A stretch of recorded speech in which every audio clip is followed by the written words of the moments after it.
The Realist Lounge, Hosted by Shannon Nicole with Unplugged, Mark the model, yeah, we ready, let's go. pull up a chair, it's time to make the people aware. Bringing culture into context, truth, no nonsense. The Realist Lounge. Yes, what is up, everybody? Welcome back to the Realist Lounge, where culture meets context. Listen, yeah. We took a little break now. We took a little break, but don't get it twisted, because we were still scrolling and judging. Yes, we were. We were still all up in these internet streets, even behind the scenes, and we've been watching, researching, taking notes, and asking questions. So tonight we connecting the dots when it comes to some of the biggest stories that's currently evolving in these social media streets. Questionable deaths, investigations, government power, political movements, public health, and a border crisis in Spain that we probably didn't see coming. Well, I don't know. Y'all probably ain't see it coming. I knew the shit was gonna happen. Me personally, I knew it was coming somewhere down the pipeline. But the questions running through all of these stories is simple. What happens when the public no longer trusts the people giving us the answers? So tonight we're discussing the untimely death of Nolan Wells. I'm going to be connecting it to the vintage tea when it comes to a very, very popular case that happened here. And it's going to definitely be striking, and how it connects to that case. We're going to be talking about Dr. Anthony Fauci pleading the fifth, and why was he even trusted? And we might tap into the Democrat Socialists of America. And of course, we're going to talk about the mass invasion of Spain's territory. So I'm Shannon Nicole, if y'all ain't know. And joining me, of course, we got tonight the co-host who is on CP time right now. But we got my guy right here, Mark the model. What's happening, Mark? Welcome, man. What it do, stupid? What's going on, man? How you been? I've been good, man. Great. Just hanging in there, hanging and banging, doing my thinging. You already know. I already know. Well, we appreciate you all for definitely joining in. Listen, make sure y'all let us know where y'all from, where y'all watching us at. I see my girl Lynn here. Lynn is here every single Monday. Shout out to Lynn. What it Shout out do, to Lynn. stupid? Shout out to Lynn. Lynn here every single Monday. So to everybody watching us, tell us where you watching us from. Make sure you hit that like button. Share the live with your peoples.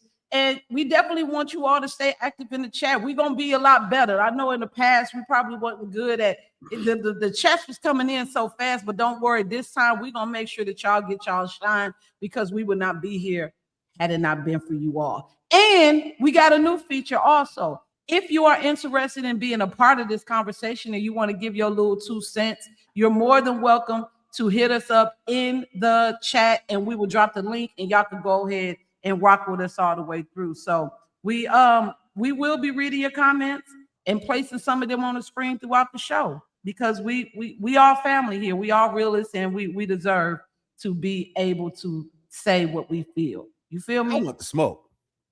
You ready for this? I want the smoke. You are. You came in here, cowboy. I want them to come up here. I want the smoke. Let's go. Oh my goodness, Lord have mercy. Lord have mercy. All right, then. Well, welcome, y'all, man. Welcome. Let's see who we got. Yeah, she said, why didn't I get notified you was on? No, they probably shadow banned us. They probably shadow banning us before we even get shadow banned, but we don't even matter. We're gonna still go there. It look like Foo here. Foo finally here. Why you looking like somebody stole your bike, man? Y'all wouldn't Instacart kiss my ass. What's up, Foo? What up, yo? What up? Hey, you made it though. Never would have made it without you. I would have lost it all. You good, Foo? Oh my God. So, go ahead. What you were saying? What's up, Foo, man? What's going on, man? Y'all, I'm doing my best to make sure everything is good, and I'm doing what sis told me to do, and I did this yesterday, and I just had to do it again on on a particular platform, if you know what I'm talking about. Yeah. I So did this just so you know, when you're ready to share your screen, you click that monitor with the plus in the middle of it. So you know that'll show you how to. You'll be able. Mark tried it earlier and it worked out.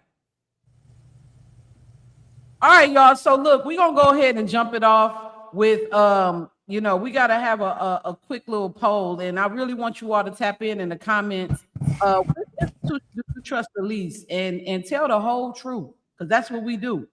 Do you all trust A, law enforcement, B, public health agencies, C, politicians, or D, the media? Let me know what y'all feel in the chats. Drop your letters. Which one are you going with, Mark?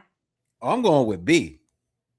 Public health agencies? Why? Yeah, boy, don't nobody get this money like Big Pharma get this money. Don't you understand that every time you go to that doctor's office, it is a business exchange? You are a customer, bro. That's why the first thing that they do is prescribe you something. Soon as you go in, oh, doctor, I'm having a cough. I can prescribe you for something. Oh, my back. I can prescribe something for that. You think that's a coincidence? No, my friend. This is business. They are the people who I trust the least. Absolutely. Unless you're like a nurse, maybe, you know, people who do actual work, or what's the name of the people who align your back for you? What's the name of those people? Chiropractor. Yes. They do real work. I would trust them. But as far as like your average everyday doctor, if he's not like an anesthesiologist or something along those lines, all of them kick rocks. Sorry, respectfully. I'm mad at you. Razor Ray 39. What's going on? Hey, Razor Ray. Listen, Razor Ray say I don't trust shit. He ain't lying. He don't. I know. I know Razor Ray personally. He don't trust a damn thing. He barely be trusting me. He don't trust nothing I gotta say. Look, Lynn said I don't trust none of them. Not a nan, not a never. I trust my doctor. Well, you know what's crazy is I don't even talk to my doctor. I talk to the nurse practitioner. Me and her are very close, and she's probably like one of my favorite doctors that I've had since favorite physicians that I've had since I've moved back to my hometown. She's incredible. And I knew I was gonna like her because she had a nose ring. I was just like, oh, okay. You she down there, huh? She speak your language. Yeah, you speak the language. Yeah, that's right. The nurses are the best. Yes, they are. They do better. They don't get now unless they Nurse Jackie. I don't know if y'all ever seen Nurse Jackie on Netflix. With the nurse who got addicted to the pain pills.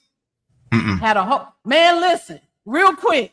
If y'all got Netflix, y'all need to check out Nurse Jackie with Edie Falco. That's the mother from The Sopranos. She was a nurse. She had two separate lives, one in the hospital and one outside of the hospital. She had a whole boyfriend in the hospital. You know, nurses get freaky in the hospital. That's what I've been told. But she had a husband and 3 or 4 kids at home, and she got addicted to pain pills. But while she was high, she was like the greatest nurse ever. Like, she was the best nurse. I'm telling you, real good show. Real good show. Yes. Shout out to all the nurses. Shout out to all the nurses. Lynn said, my doctor knows that no is no with me. See, she'll never give me no reason to question her, though. She'll never give me no reason to question her at all. So it kind of really just works out. Yeah, they definitely be on top of their free list. You be thinking that the doctor really have your best interest at heart the whole time. He got his own best interest at heart. Like they'll have you taking elective surgeries that you don't need to take because they know that they're gonna get a kickback off of that. And then, like I said, you know, like I know, we all from the hood. How does a drug dealer make his money? It's not on the first sale, it's on the comeback. So if I can get you addicted to something and get you addicted to these prescribed medicines, now I got you strung out for real. And now you're gonna keep coming back. You're gonna find any kind of way to get me to write this prescription for you once I get you addicted strong enough.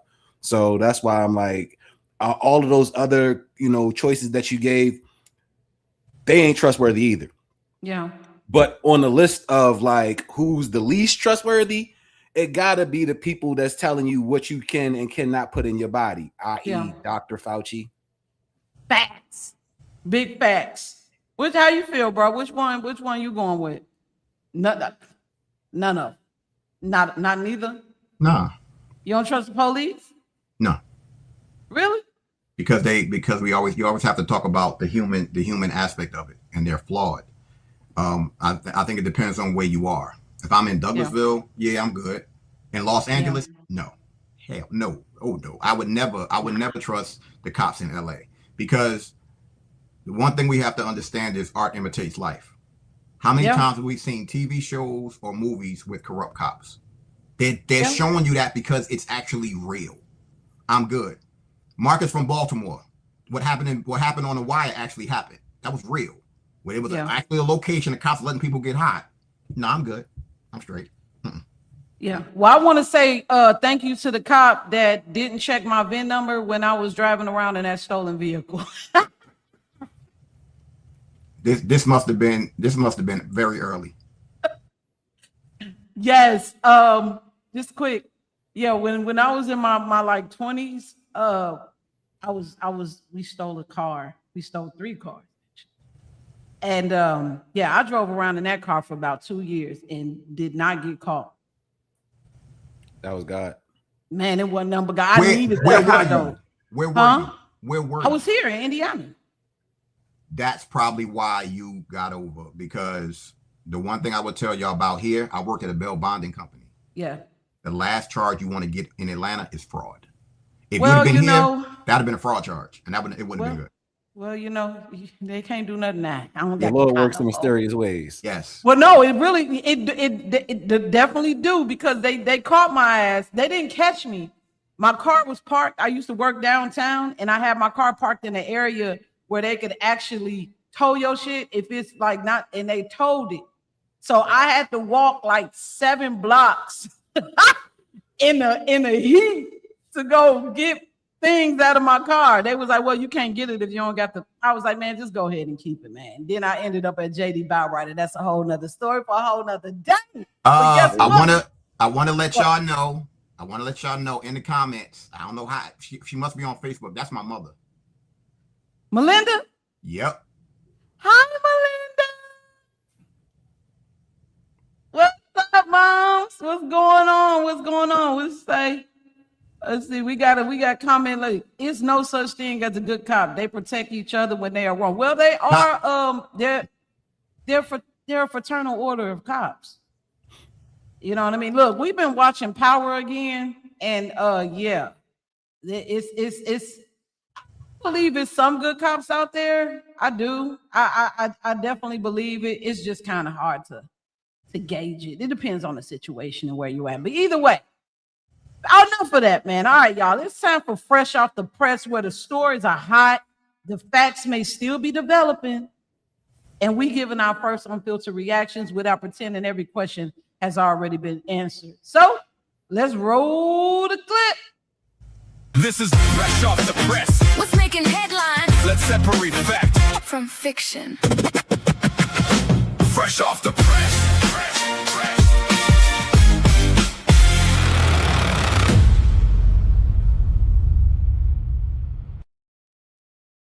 All right.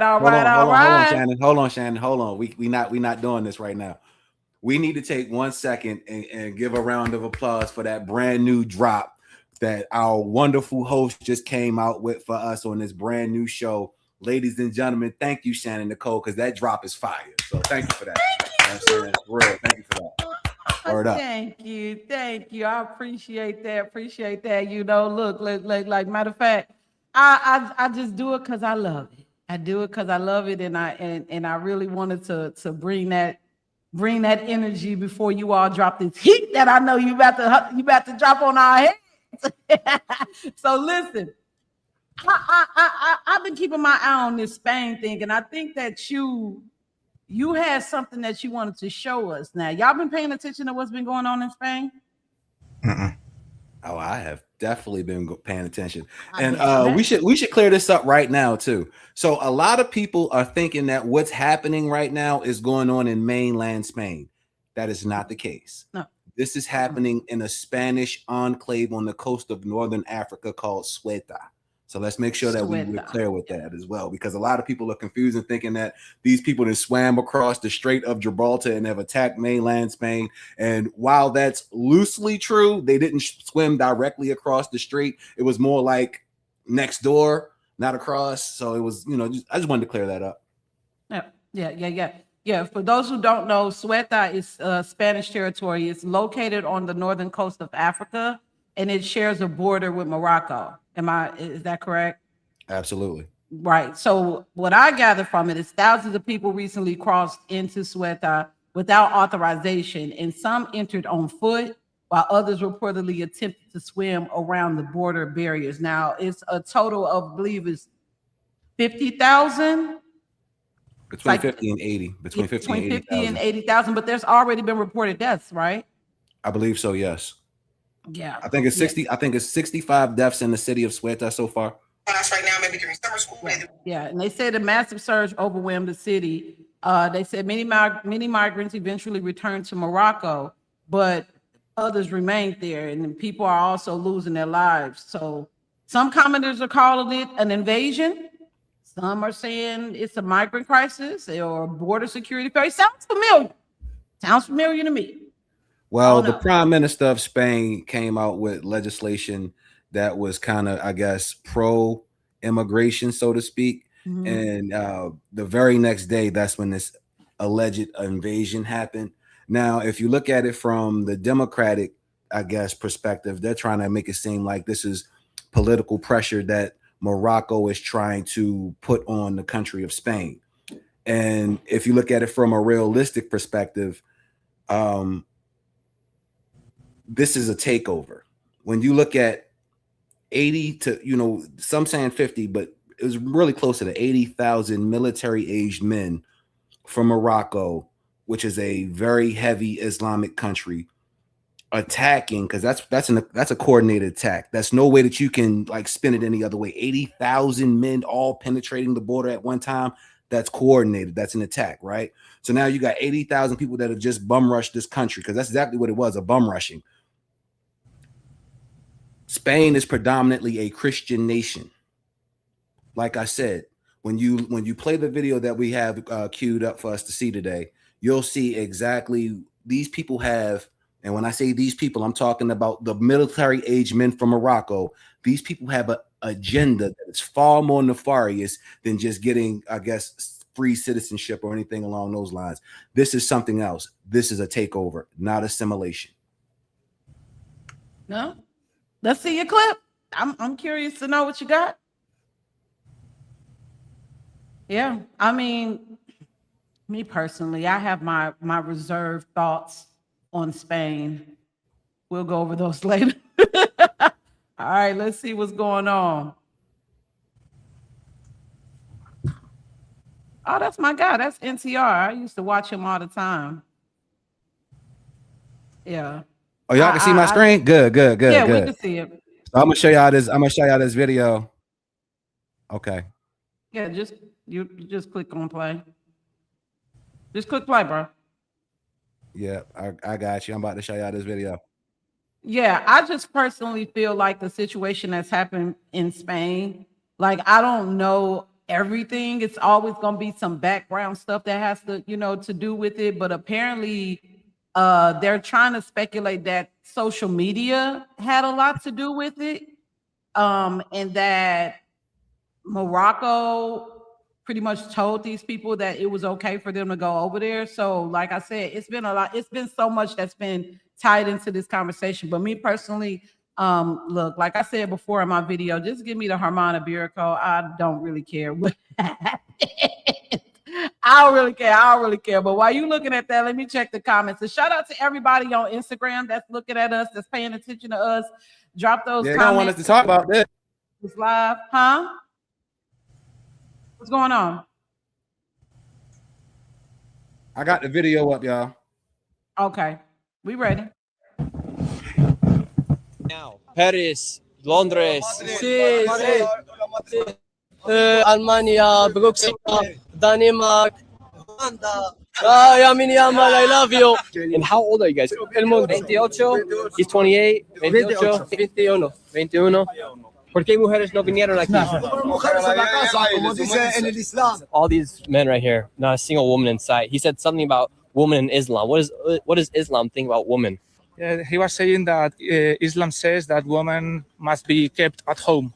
So they leave all their wives back in their country where there's no money, no jobs, no food, but then they come here all by themselves? Correct. Pregúntales si estaba organizado desde Marruecos o por redes sociales. لا لا ما قالوا الناس في تيك توك. قول له المغرب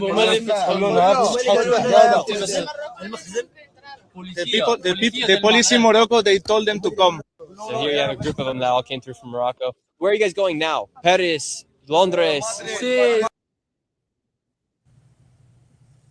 Well, first of all, shout out to Nick Shirley for all the amazing work that he's doing, for actually doing more work than the people who sit on their ass on the news channels do. Shout out to Nick Shirley. If y'all not following him, make sure y'all follow that hard-working American journalist that's really out there doing the thing. I just find, this is just my quick little tidbit on that. I just find it quite odd that it's always a whole bunch of damn men that seem to go across the border first, leaving their wives and their children, and then y'all got the nerve to bring y'all asses over here to America and talk about black people not having their daddies. Don't always remember military age men. Always remember that. Military age men, young, you got kids. I know you got a bunch of them. And it's just always odd to me that this is why I be feeling like it be subversive. This is why I be feeling like everything be so planned. Like that people be planning and telling them, hey, go over here. We're gonna make sure that y'all got everything that y'all need over in this country, X, Y, and Z. It seems like it's the same thing that happened over here. Am I heard him say that the police let them in. The Moroccan police let them across the border. See I told you that this was a coordinated attack. I told you. It's the same thing that happened at the border. Like they was just letting them in. And they bum rushed the border, yes. They bum rushed the border. Now, at first, it was just military age men. Then, when they probably was listening to these internet streets, then they was just like, okay, let's throw some children and some women in there to make it seem as if it's some families that's coming across the border. Them babies had brand new shoes. The Mickey Mouse was clean. They even had vote for Biden shirts by the time they got over here. So, like, man, stop the malarkey. Stop the malarkey and just whatever. Honestly, I my true thoughts are, when I see that video, y'all have to forgive me for the clunkiness. I apologize for that. But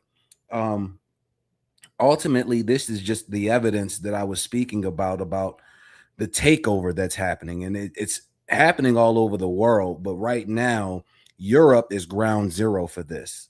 Now, I want to be as fair about this as possible, because I do believe that things can coexist. I do believe that you should live and let live. However, when you come to a new land, I believe that you should assimilate. Hence, me being in Texas as a Baltimorean, you see, I got my cowboy hat on. Howdy, partner. You assimilate to where you move to, right? Whatever country that is, you assimilate. When you in Rome, you do as the Romans do. But what you're seeing is these people are coming over to these countries and they are forcing their will. And now the more that their numbers grow, you're starting to see showing of strength. You're starting to see showing of force. That's when you hear all of these, the bells, well, not the bells, but the call to prayer in the middle of the streets at 4 or 5 times a day. And you see all of these marches in public, and you see it's starting to happen here in the United States of America. Again, I believe in live and let live, but we got to be real and say that they are planning a takeover, and they're starting with Europe. If you look at what's happening in the country of London, in the country of England, in the city of London right now, the #1 baby name is Muhammad. Y'all can go ahead and explain that. Well, real quick, let me go to the comments, and then Fu, I definitely want to hear your perspective on this. First of all, I want to say shout out to Coco for joining the chat. We appreciate you. Hey, Coco. We have Razor Ray who's saying the history between America and Morocco is rooted deep. Oh, yeah. Before they were pale-faced Anglo-Saxons, there were people from Morocco who were coming over here. In fact, if I'm not mistaken, when General George Washington was on his little boat, there was a Moroccan man that was on that boat with him. They actually signed declarations that were connecting the Moors, because these were Moors that came from Morocco over here to America before Christopher Columbus even came over here. That's just for a whole nother story, though. That's a whole nother take. Can I add some spice on that then? Go ahead. I have no idea if this is true or not, but it is a running theory.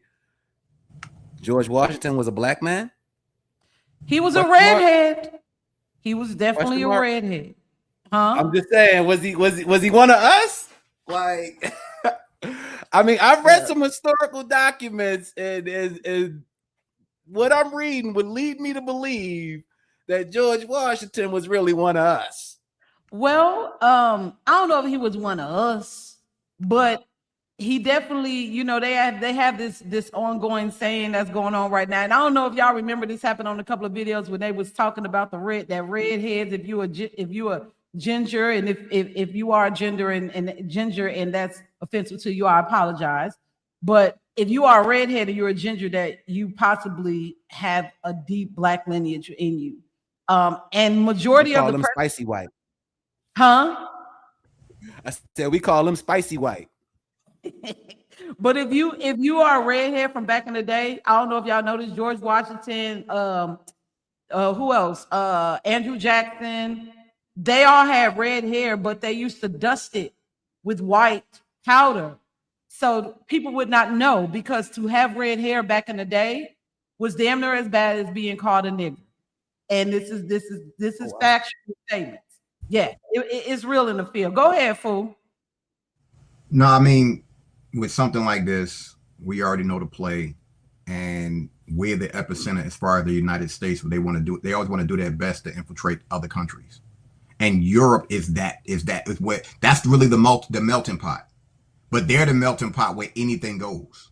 Yeah. Over here, we have some type of restriction. That's why they always watch the United States to see how we move. And I'm assuming countries like Europe are pissed because they're like, wait a minute, they're enforcing they immigration laws. Why aren't we? Why over there they getting locked up for social media posts? Yeah. And they just keep it a buck. So it's nothing new. It's not surprising. It's just, if y'all notice, it's the same script, different group. Yeah. Yes. Lynn said, thanks, Obama. Obama took his BS on a worldwide tour. Y'all better know it. Razor Ray, subversion is exactly what's going on. Obama, it's a coordinated attack. What y'all talking about? Huh? What'd you say? I said Obama the best thing since sliced bread. What y'all talking about? Man, what type of dope is you smoking over there? Like, what you got going on under them glasses? I know you playing. The Morris history. Let's see. The Morris history. Oh, y'all heard the sarcasm in my voice when I said it? We definitely did. Yes, we did. So the Morris history is really tied into America deeper than people realize. Look at the dollar. Yeah. Hey, yeah, this the is Moors true. The Moors taught Europe how to clean up behind themselves. So, like I said, they had animals and all that other stuff in the house before the Moors went over to Europe and showed them, like, you need to have separation and animals need to be outside. And this is how you run your house. And this is how you clean for yourself. And this, that, and the third. It was the Moors who historically taught Europe about all of that. She said, I know you like. Nah, well, they ain't really listen all the way, because not even, I think the turn of the 18th century, they was still going through the big stink. They still was having doo-doo flowing all through the streets. Even when they were in what is it called? Even when they were in their palaces. I don't know if y'all ever watched Game of Thrones. It still looked funky, musty, and dusty up in there. So I don't even think that they was really 100% listening. You still had the situation where, I don't know if you know, but when it comes to bouquets, do you know where bouquets were created? Bouquet of flowers? Mm-mm. Bouquets of flowers were created because they used to stink. It used to keep them from smelling because they used to be funky as hell. That's part of the reason why they used to wear them big ass dresses too. Yeah, Dookie Demick is Dookie Demick is crazy. I ain't lying. Dookie Demick is crazy work. Yes, Dookie Demick, man. Listen, but shout out to the people in Europe. But at the end of the day, the chickens is coming home to roost on y'all asses. That's my thought. That's my thought.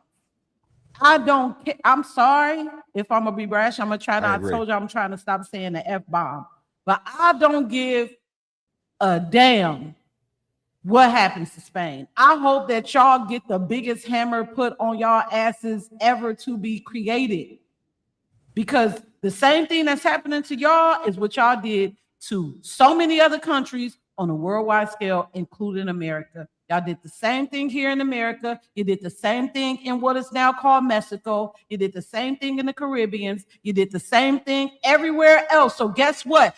I hope that they come and they raise hell there. Morocco, raise hell on them bitches. Raise hell on all of them. Y'all deserve it. Huh? I don't agree with that, Shannon. I don't agree with that at all. Okay. I think that whatever can be done to stop this shit in its tracks needs to be done, because ultimately what affects Europe will impact the United States of America one way or another. Both things are happening on both continents, right? The same thing that's happening there is happening here. It's just happening there on a much greater and on a much faster scale. And so if you allow Europe to fall, you're just going to strengthen the other side and make it harder for us to ultimately defeat them. And so I'm looking at it from the perspective of this is an enemy that needs to be stomped out in its tracks right now before it gets to the point where it's uncontrollable. And I think that's where we're headed, to be honest. Well, and you have every reason to feel that way. But however, I feel like this God's country. And you know what? I feel like that everything that's going on in the Middle East is happening because a lot of them people that's over there in the Middle East, y'all asses don't belong there either. And y'all, and it's going to continuously be drama over there in the Middle East until the land is rightfully returned to the people that it's supposed to be returned to. And possibly it could be the Moroccans. That could have possibly been their land at one point. But just like they did with the Palestinians, and like they're doing with every other, it's the same people that's behind everything. The same people that's behind what's happening over in these countries. So I just feel like, you know what? Y'all gonna get what y'all deserve, especially in America. Yeah, it's coming, and yeah, y'all just running. We ain't running nowhere. So if y'all gonna bring it over here, please believe that we gonna be prepared to fight for our shit. That's that just my we both thoughts. agree. That we both agree on. Yeah, if you come over here with that bullshit, especially in Texas, man, what? Man, what? It's gonna be much what more you of about a fight to say, than you ever bargained for. I want to send a huge shout out to Chaco and Marcus Starr, because I know for a fact those are two people from Facebook that jumped on the podcast because of me, because of the Fauci video. Huge shout out to both of y'all. So this is my guy right here. That's the DJ. What's going on, the DJ? See, me and the DJ, we used to be on the show back when I lived in Atlanta, because I met the DJ when I was in Atlanta. We used to be on the show back then with the host name was Mahogany Raspberry. If y'all don't know her, follow her. She's actually an actress now. She's been in a few movies that's actually been on Tubi. Really good actress. We used to be on that show, and that's why I met the DJ. So the DJ always been, he actually used to do a podcast on YouTube. I'm not sure if it's still going or not, but we're going to have to bring you up on here, the DJ. The DJ is a wise man. He's from Detroit. And he's always been very supportive of anything that I've ever done. So I appreciate you for being here. And definitely shout out to Chaco for being here. So it's on you now, fool. What you gonna share with us? All I can do is hope that this works. It's gonna work. I want all the smoke, free bodies. Get your violet. See, right. Why we just can't learn to love each other?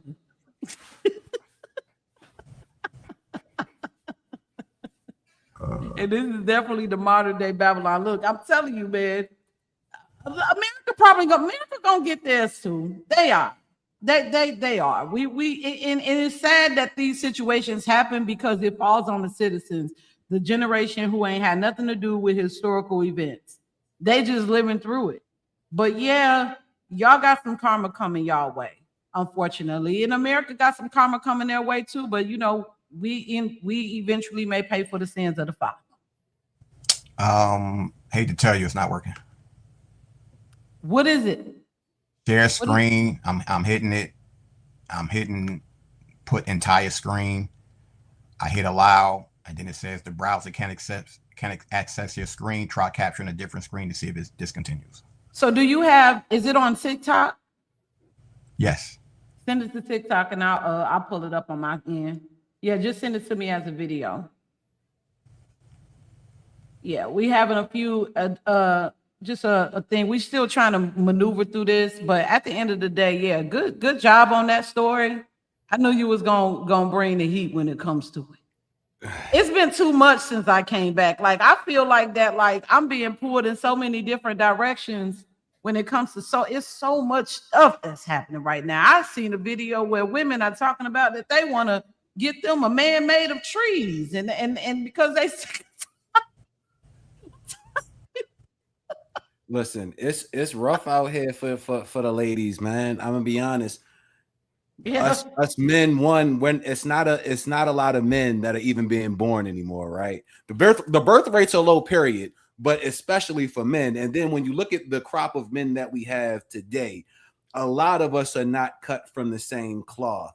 A lot of us today lack real, genuine man leadership. You know, a guy who gonna crack the whip and really tell you what it is. A lot of us are missing that, and now we just want it spoon fed, and we want to carry purses and wear fingernail polish and act sassy, and They paused you. it is what it is, man. I feel sorry for a lot of ladies out there having to deal with this. Yeah, but y'all created this monster. Yeah, y'all created this. I love monster, my man. though. Let's keep it big. I don't care. I love my man, and I'm grateful to be with him and be in a happy relationship. We have our ups and downs as any relationship does, but we locked in. I would not want to be a single woman. Maybe a man is, for men, is different when it comes to dating. I would not want to be a single woman out here at all. It's dangerous. If you dating, you gotta date it with intention. Like you gotta really have a purpose for dating. You can't just be dating just because you want to just have somebody that you could sleep with, or you want somebody that's gonna be. No, you gotta have a partner. If you don't got no partner, you wasting your time dating. You wasting your years, even if you in your 20s. When you in your 20s, I know a lot of people like, well, I'm in my 20s. I'm about getting to this. No. In your 20s is when you should be looking for your partner. Because you ain't really got no time to waste. And ladies, with all the food and the poison that they putting in our bodies, you ain't got that much time left when it comes to your ovaries. I'm telling you. It's gonna get to the point that they gonna put so much poison in this food that women gonna start getting menopause in their 30s. Mark my words. It's already happening. I already know. Already happened. Yeah. You already got men using honey packs. Y'all can't even keep y'all things up in y'all 20s. So that's why I'm like, listen, I'm gonna be a nice guy and give y'all all a little bit of advice. So if y'all don't know, I've been married for 18 years at least, right? This is what I can tell you. In order to stay married, in order to get married and stay married, this is what I need y'all to listen to. You must be each other's jackpot. Both of you have to view each other like, this is my end all be all. This is the best that I can do for myself. If you look at that person and you don't see that this is the best that you can do for yourself, if you look at this person and say, yeah, but that's not for you. Yeah. The person that's for you is your jackpot, the person that you can't live without, the person that is your end all be all, the person that you would move heaven and earth for. We all know who that person is. Either you've met him or you haven't. But you'll know that person when you come across them. But in order for you to have a truly lasting relationship, and I'm gonna leave this alone because it's not my field of expertise, but I just need you to understand, you both have to be each other's jackpot. Y'all have to see that for each other, or else it'll fail. I'll leave it at that. Yeah. What's going on, Tracy? Welcome, welcome, welcome. Thanks for joining us, Pooh. You got any thoughts? No, it's I totally agree. I used to play golf with a guy. He said, as far his name was Big Al pretty much, but he used to say, I can't do no better. And him and Mama Waxter was together for like 40 years. So that's the way it's like I can't do any better than this. And I used to see that because that's what we really don't see in our community a lot is the parents that stay together forever. It's always something going on. We always see different men or different women or this, that, whatever. And as a kid, when you seeing that, you don't understand what's going on. Then when you get older, oh, that's why that's what's happening. Oh, that's why my aunt was with my other aunt. They was roommates. Okay, no problem. It is what it is. Did you get it on TikTok? I did. Yeah, basically for me with this fresh off the press, I've been seeing it a lot with what happened at Tuskegee. I commend them, but it's kind of a double-edged sword because you can look at it in a lot of ways. They changed the dress code, but it's everything. It's not just the bonnets and the do-rags. It's also slippers, pajamas, all of that. And I think they did something with the cell phones also. But the thing with that is, like for me, I understand it from the aspect of you want to make sure that you look presentable. But I got to tell you, for me to know that and believe in that with the way I think, if I was in that situation, I'd be like, wait a minute, my tuition, I'm paying tuition to come. I could come how I want. And that's what you're going to end up getting. It's going to be a back and forth thing. But I agree with it's all about presentation. Because to talk to those young kids, first off, how are you doing this? What did your parents teach you? You could play hers for a hot second. You can play hers for a hot second. Just you Okay. and I could kind of touch on what she's saying. Okay. All right. Called me asking about the Tuskegee dress code situation. Can you hear it? And she only specifically mentioned the bonnets and do-rags. And I was confused. I was like, education and becoming an adult in this world that can go. Hold on. Let me start it over. So my mom just called me asking about the Tuskegee dress code situation. And she only specifically mentioned the bonnets and do-rags. And I was confused. I was like, them only picking up the bonnets and do-rags at a HBC was a little bit odd. But turns out they said no pajamas, slippers, bonnets, do-rags, revealing clothing to class, I believe the cafeteria, and maybe a few other places on campus. And I'm an HBCU grad myself, Hampton University class of 2023, and I'm going to get more serious than this when it comes to dress code. I used to purposely disguise myself to go to the cafeteria on Wednesdays so I didn't have to be in business pro just to go eat lunch. So when it comes to the outrage, I'm a little bit confused because where did it come from? One, are the kids wearing the bonnets and do-rags and pajamas to class right now, maybe during summer school? Were they doing it last year? Were they already planning on doing it? And people are deflecting, saying there's other issues on campus. Okay, we can talk about both of those at the same time because time and place is a very important part of getting an education and becoming an adult in this world that can go into professional or careers or go down a certain path. Why are we upset they said don't wear your inside clothes outside? You can end it there. You can that she just said the key word, and that the way I always look at it is like this. With what you're wearing, would you wear that to work? Would you go to work with slippers on and pajamas? Would you go to work with a bonnet on your head? Now, unfortunately, in this day and age, yes, some of them will, because I've seen videos of certain young people going to interviews, and the stuff they wear on these interviews is ridiculous. But we have to get back to, I'm not even going to say black excellence. We got to just go back to looking presentable, because this is it's crazy for me when I think about it. For them to do that, like I said, I love the idea of the premise of what they're doing, but I know for a fact they're going to get pushback because it's just like with anything else. They're going to be like, I pay my tuition, I should be able to wear what I want. Now, to class, in the cafeteria, I'm kind of wishy-washy on that one because you might want to just go and get something and just that way to go back to your room. But it's their institution. But I like I said, I like the premise, but I know it's going to be pushback. Here's my thing. I just don't understand when we stopped giving a damn when we left the house. I just don't know when that became a trend to even go outside in your pajamas, in your house shoes, in your robe. I, I can tell My you. mom has never left the house with a scarf on.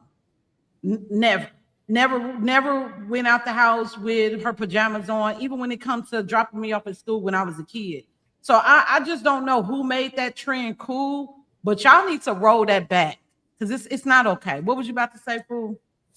It happened when you start talking about rebellious kids that were attempting to do that, and then when they became parents, they was like, you know what? I don't care, and they're the influence of their children. So when their children see it, it's not a problem. And then what ends up happening is those are the same kids that act up in school, and those are the parents that go up there and defend the child no matter what. That's where the disconnect happened, because the only thing I can remember as a kid, when you might see somebody at a store kind of dressed like that, not even dressed like that, they may have had rollers in their hair. That was as deep as it went for me as a kid. As far as the dudes, it was always, nothing was out of the ordinary. Dudes wasn't going to no store in no pajamas. You're not wearing your slippers to the store. It just doesn't happen. The only thing I would say possibly, and I'm talking about the corner store, not a regular store, is when you may go real quick to the corner store and a lady may have on her muumuu. Maybe. Like I said, I'm stressing maybe, because the outside stuff the inside stuff was never outside. That young lady, she made a great point. Yeah, yeah. Well, I just don't get it. Like I get it that you want to do some rebellion, but I mean, just an example. This is from the 1960s. They were rebellious. I don't see no scarves, no rollers, They no have pajamas morals. here. They were being rebellious. This was at a sit-in protest. They have morals, ethics, and values, and they actually listen to their parents. It's a And difference. this is true. And I honestly believe that it has a lot to do with the fact that I think it's a spiritual thing. When I see somebody that's out and they leave their house and they look unkempt and they didn't wash their ass today or they didn't brush their teeth and they willing to go out in public, I truly believe that you are like, and I'm not even being funny. I think that either you're under spiritual attack or you have a mental issue. Like something is really seriously wrong. Because that's when we would see people that was crazy around the hood. Did they not look disheveled and crazy and was? And they usually everybody had a slow person in the hood. Come on now, we had one too. His name was Pancho. He used to walk around the hood talking to himself, and he always looked like he had a bunch of spiders having a meeting on his head. We knew he was slowed up. I'm just saying, y'all look crazy as hell. That's just all I can say. Go ahead, Mark. All right. Well, I think I'm about to piss a lot of people off. So let's just go ahead and get right to it and rip the Band-Aid off. Yeah. The fact that Tuskegee had to come up with that rule is Black women's fault. Why you say that? Because we live in the baby mama era. You just showed the photo just a second ago of us back in the 1960s, right? What we look like, how everything was more dignified. Well, back then, Black people specifically were married at an 86% rate, right? Mm-hmm. Outpacing even white families. Black people was married at 86% rate. What's the rates now? What is it, like 1 in 5 will marry now? All I'm saying is when you look at children out of wedlock, back then it was what, less than 20%. Now it's at least 75%. So you can't draw a direct correlation between single motherhood and the behavior that we're now seeing from children or generations of fatherlessness. And I'm saying, like, even though we can say it takes 2 to make a baby, if we look at the numbers, hold on, Shannon. If we look at the numbers, right? If we break down the numbers, 84% of all children out of wedlock are being fathered by 16 to 17% of single men. Go ahead, fool. I think you was about to say something. No, I'm scratching my hand. You good? It's on you. I literally scratching my wrist. I hear you, but allow me to retort. Because I said I wanted to smoke. Bring it to me, Big Shannon. Because my mom was a single mom. We had my grandmama, we had my aunties, My daddy wasn't there, and I didn't learn about him until I was in my 20s. And she still made sure that when we left the house, we was on point. All the way up until I was a teenager. Even when I was a teenager, I was rebellious. I was more of a tomboy when I was a teenager. I didn't really become more feminine until I got older. But even as a teenager, there was not a time that I would leave the house and my hair was all over the place, or I had on my pajamas, or some dirty sneakers, or a ripped up shirt. Like hell, if you are a millennial, I know you remember the spit bags, okay? We wouldn't even leave the house without our mom doing this and wiping the spit out of your crust of your eyes and off the things, and then shining you up with a bunch of Vaseline. So it ain't got nothing to do with about somebody being a single parent or the amount of single parents. It's got everything to do with the character of that parent and who they are and how they allow their house to be ran. Go ahead, Pooh. I have to also say this is not just about the single parents thing. This is more generational. And I can say that because with me being down here in Georgia, I have seen plenty of younger people, white, black, I've seen Hispanic, and I think and definitely African, showing up at the store with their pajamas on. This is not cultural. This is I honestly can say this is generational, because when I saw the white kid, I was like, what the hell? And then, which to me is hilarious, to see a young white boy with a bonnet on his head. I've seen it all. It's amazing to me because, once again, our culture has a tendency to dictate the BS. And because we're so influential, whenever anything is positive, it has to, then they start stirring up stuff. That's what's frustrating, and people don't understand how powerful it really is. I see it all the time. Like for me, whenever I would see, the young cats with their pants hanging off their ass, I would walk up to them. I'm not going to walk up to them and chastise them. Why would I do that? I walk up to them and ask them a very simple question. What woman in your life do you respect the most? My mother, my grandmother, my auntie, this, that, whatever. All right, cool. If a strange man walked up to one of them and just dropped their pants, what would you do? I'd be ready to fight them and this, that, whatever. All right, well, look at you now. I make them think. And they like, oh, snap, I didn't think about it that way. Exactly. Did they all end up listening? No. But for me, as long as I can get through to one, my job is done. And I'm not going to stop. I don't get frustrated. Because the communication barrier has been distorted because of this. This right here is the key component of why things are off. And if people, I'm not going to say change it. If you don't at least address it, like admitting you got a problem, you're an alcoholic or a drug addict, we're going to stay in this situation. Yeah. Okay. Yeah. Well, can I respond? I heard what both of you had to say. And while I agree with some of your points, I would like to use this example.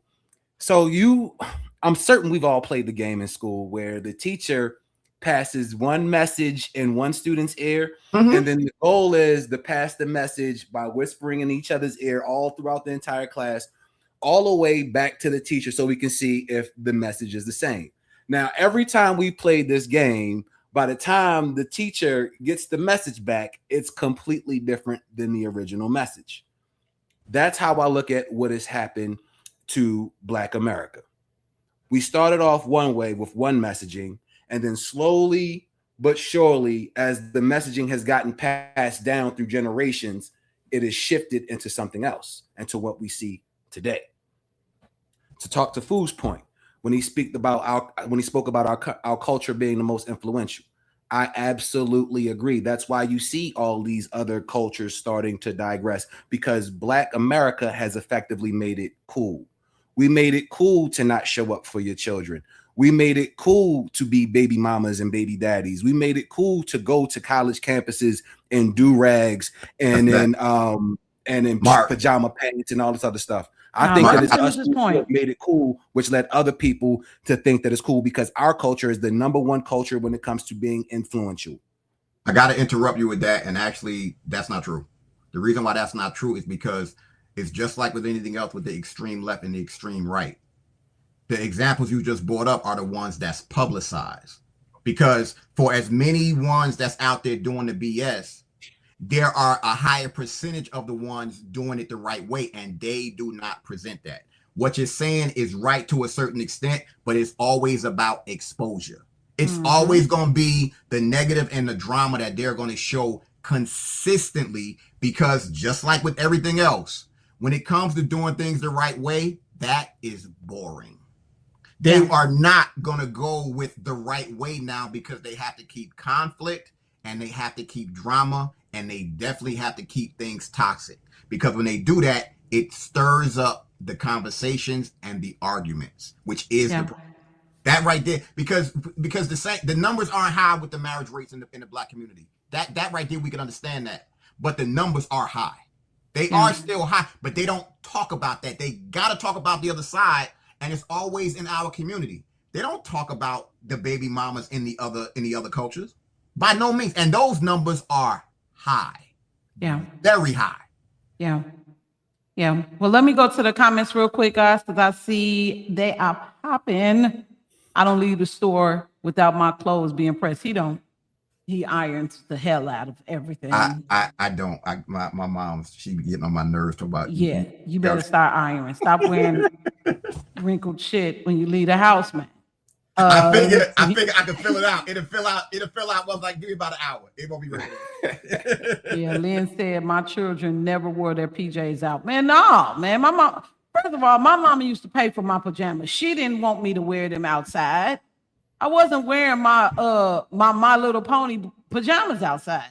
Shannon, think about what you just said. We grew up in a time when you wasn't wearing your school clothes outside. You had it was a separation. You wasn't wearing your sneakers. You was wearing to school. That's not happening. Now you wearing your pajamas. Okay, y'all got it. You're right. And I directly correlate that to lack of fatherhood. What the lack of fathers being in the home. What do a daddy have to do with that? Because your some daddy of is these the daddies one be looking ashy too. Yeah, but what I would say is your daddy is the one that spoke to your character. When you go back and you show those photos from the 60s or whatever, and you saw how all of those people were dressed, all of those people, I'm willing to bet, had their fathers in their home.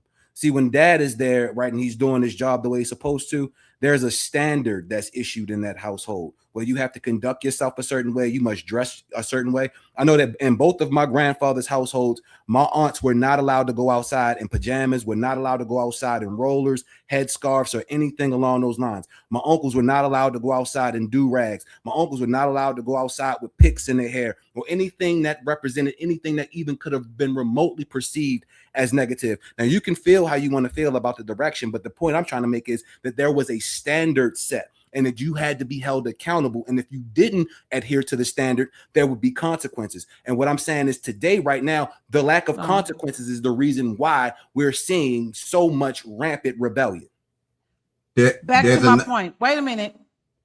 Because I gotta interject for a second. My grandmother, God rest her soul, was the only child. She lost her father when she was 19 years old. Okay. I could go and look at several pictures of my grandmother. My grandmother didn't have her ass cheeks out. She didn't have her titties out. She wasn't doing any of that. And her father wasn't there. She had her children. And out of her children, I would say 3 of them probably had the same father and 1 of them didn't. The father wasn't in the house. Still, I didn't see my mama with her ass cheeks out. I didn't see my mama doing any of that. Now, she had a child when she was younger, but I truly do believe that it has nothing to do with whether the father is in the house or not. It has everything to do with the morals and the standards of how that mother is. I was raised with a single mom, and I say that again. I know several people who were raised by a single mother. I had a neighbor who was raising 2 girls by herself. Guess what? Her daughter was built like a brick house. But she was not walking out here with her ass out. She wasn't walking out here with her titties out. And she didn't have a father in the house putting those standards. It has everything to do with the mother and how she was raised and how she carries herself. I understand your point when you say that a father needs to be in the house, but a father could be in the house and the house could still go to shit. It's all about the character and it's about who that person is.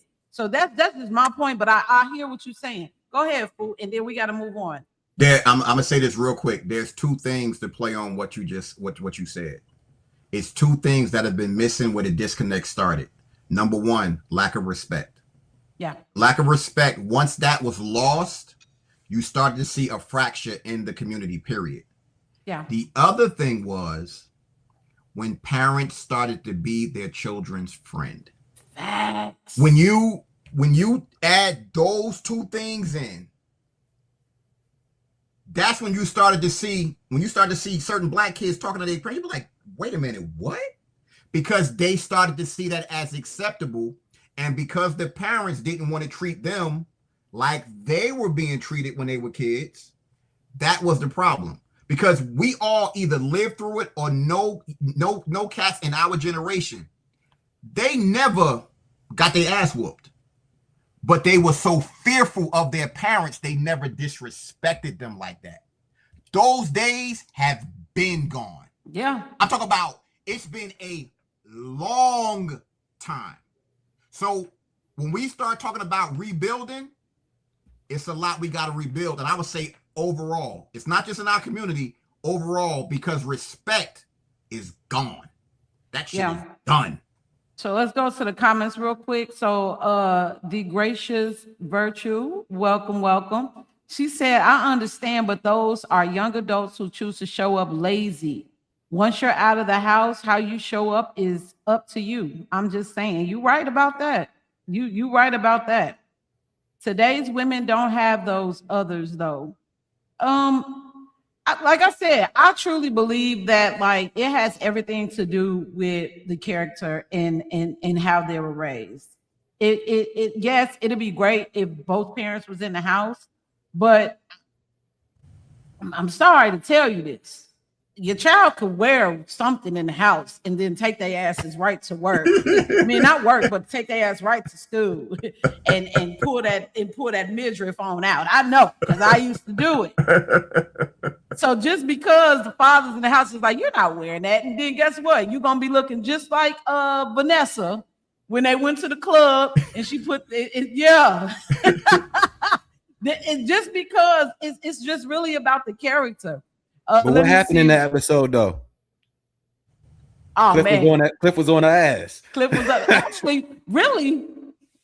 The mama was on that ass more than Cliff was. Hey, well, we already know Claire didn't play no games. Claire wasn't playing no games. And art imitates life. And look how I know we got to move on, but when you start talking about art imitates life, look at what we lost with our sitcoms. We lost so much because the image. Bill Cosby knew this before we were born, that it's about imagery. He knew what he was doing. Was he a hypocrite on certain instances? Yes. But Bill Cosby cared about children and he cared about this community. He did his part and they destroyed him for that shit. Yeah, they set Bill Cosby up. And I'm going to tell you real quick, and then I'm going to go back to the comments. They set Bill Cosby up because y'all knew that man was doing what he was doing all of them years. But then you had the audacity to make him a damn gynecologist. They made him a gynecologist. He was looking at vaginas for a living on the Cosby Show. But he was a rapist, though. Something in that milk ain't white. Let's get back to the didn't become a problem until he tried to buy NBC. Yeah. Rule number 1 of the 48 laws of power: never outshine your master. Never outshine your dang on master. And don't have your his Philadelphia home is actually by a oil rig, if I'm not mistaken. It was something about his land also that they wanted. I don't know. We might have to talk about that on another show though. Ray says, spare the rod, spoil the child. Yeah, y'all need to get in their ass nowadays.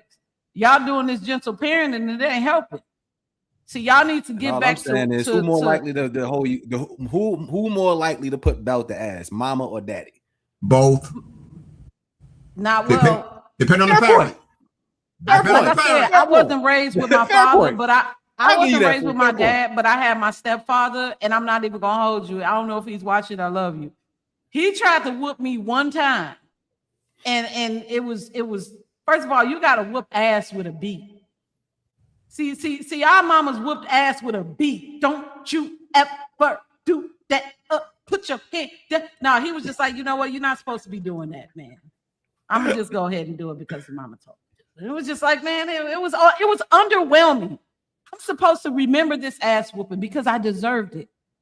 Let me see. Mine and my mother and my grandmother dressed so sharp. But let me tell you, my mama still my mama still be sharp.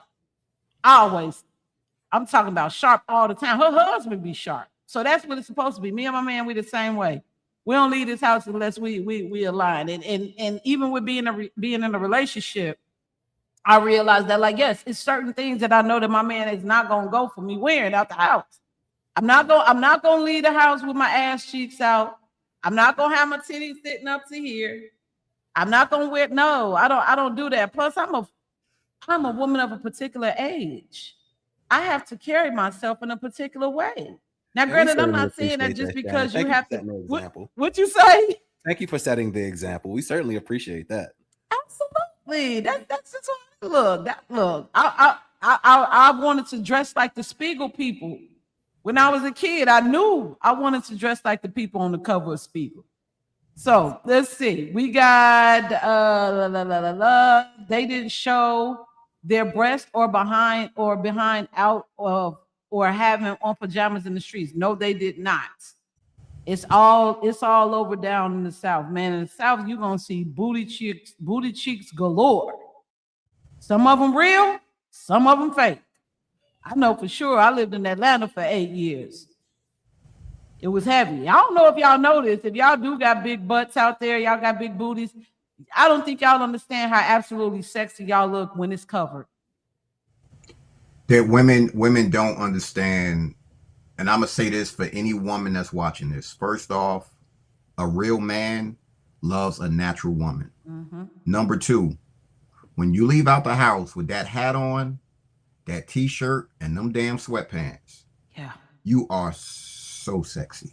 I'm talking about when you look good in that, you straight. Man, and ladies, you know your man love you if he trying to smash while you got the rollers and the bonnet in your head. Like, what? If you still what? You at home though. You not outside with that shit. You in the house. Let me see. You better be the smartest person in school if my child think you're going to school in PJ. Facts. Let me see. It's a time of monkey see, monkey do. Yes. Yes, it is. The thing is that, like, the monkey look just as dusty as the doer. See, back in the day, you had to dress and present. Like, if you came to school with some buddies on, you got talked about. You know what I'm saying? If you wore a wig as a girl, if you wore a lot of weave, you got talked about. Like, wearing weaves and wearing wigs back in the day, it was not the vibe. If you wore a weave if you wore a wig, you had alopecia or something was wrong, or you had cancer or something was wrong. If you had a weave, it's because you got your hair done. You probably do a rotted ponytail that you threw in the microwave or something like that. But on the overall, well, nobody doing all of that, man. I saw a comment that I really wanted to look at. Okay. She said, our responsibility as people is not to entertain or consume nonsense. If we want more balanced perception, we have to champion excellence and not ratchet behavior. Yes. Come on with it. I gotta give that an applause. Yes. That's what it all boils down to. Hang up with that. You know what's crazy? What's crazy about that statement, and then what you said, is what we got in the past election from a presidential candidate. You actually had a candidate with a fucking. Excuse me. I apologize for breaking. I said the F-bomb. I was doing my best to fight it. You've been doing good so far, bro. I've been, believe me. Hey, well, hold on. Shut the fool. Whoa. Hold on. We got to give you some love, bro. Shut the fool for not sounding like Samuel L. Jackson on the podcast today. Shut up. Yeah, an hour and 9 minutes. I believe that is his first F-bomb. Yeah, I was doing, but for you to have someone who's supposed to represent women when she's Indian and Irish, and she presents Megan Thee Stallion twerking at a political event, in Atlanta with older people there bringing their grandchildren and people bringing their daughters. What does that say about society? Like that to me. It was Punani politics, bro. Hoes for Harris. A country can rise no higher than the moral compass of its women. Right, Sean? We love whores. It was Coochie Crumbs for Kamala. Hoes for Harris. I'm telling you, that's what yo, you no BS. Make that a shirt. If she decides to run again, I will wear that shirt proudly, and I will have every black woman in Douglasville that support her mad, and I wouldn't care. I'm like, so this doesn't apply to what she did? Does it? Ooh, you can't refute that.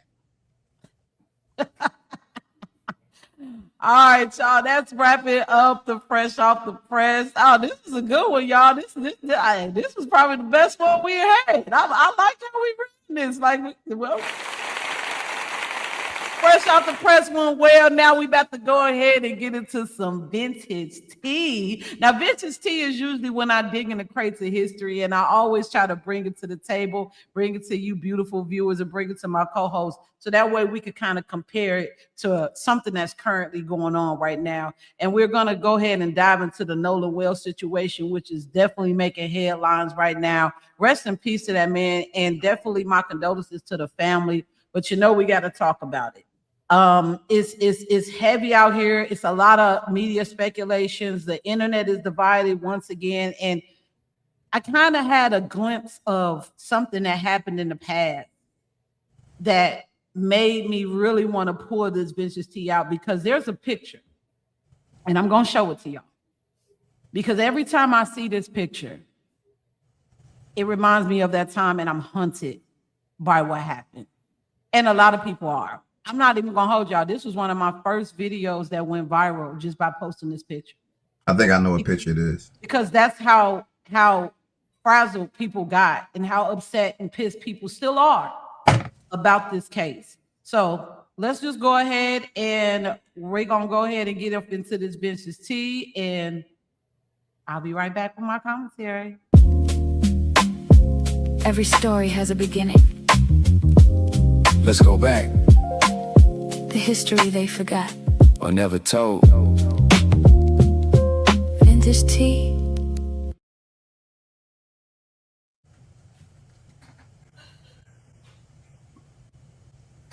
That's another banger, sis.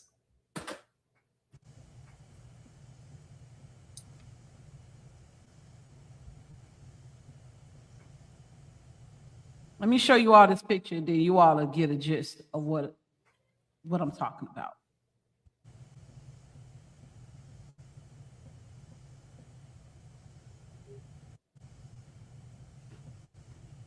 Do you all remember this picture here? Yeah. Yeah. Yeah. This picture is many years old, many years. And when I look at this picture, it's so many emotions that come to mind when I look at it. Now, for those of you all who do not know who this is Tamala Horsford. She was a 40-year-old mother, black. She was black. I believe she actually was from the West Indies. And she attended an adult overnight party in Forsyth County, Georgia, in November of 2018. Now, Tamala was reportedly the only black woman at this gathering. She was new to town, by the way. She had just moved there. I think she was only there for a couple of months. And these are co-workers that she worked with. And unfortunately, this picture, as beautiful as it looks, as happy as she looks, she actually was found dead in the backyard the following morning. Now, the initial investigation concluded that her death was accidental and consisted with injuries from a fall. But her family and attorneys disputed that conclusion. They questioned her injuries, witness accounts, the handling of the scene, and whether every possibility was thoroughly investigated. And the Georgia Bureau of Investigation later reviewed the case. And in 2021, the district attorney announced that the evidence did not support a criminal charge. This is the official finding. We are not claiming that murder was proven. We are examining why the investigation created so much public mistrust. So I'm going to play this video real fast to also give you all a little bit of what people were speculating around the time of this death. A group of moms having an adult slumber party, enjoying some drinks on the couch. But by morning, Tamla Horsford, the only Black attendee at the party, would be dead. It was November 4th, 2018 in Cumming, Georgia. Horsford, a 40-year-old mother of 5, arrived at the home of Jeanne Myers around 10 p.m. For the next few hours, the group of moms who knew each other through their son's youth football league drank, watched football, and played cards against humanity. It should have been a fun, low-key night. But the next morning, Tamla Horsford's lifeless body was found by the homeowner's aunt, lying face down in the grass. The last person to have seen her alive was another mom, Bridget Fuller, who was picked up by her husband at 1:47 a.m. Fuller says Horsford told her she planned to smoke a cigarette, then go to bed. The home security system shows the back door open, closed, and opened again at 1:57 a.m. Investigators concluded she must have fallen off the deck as she stepped outside for a cigarette. After all, she'd been drinking.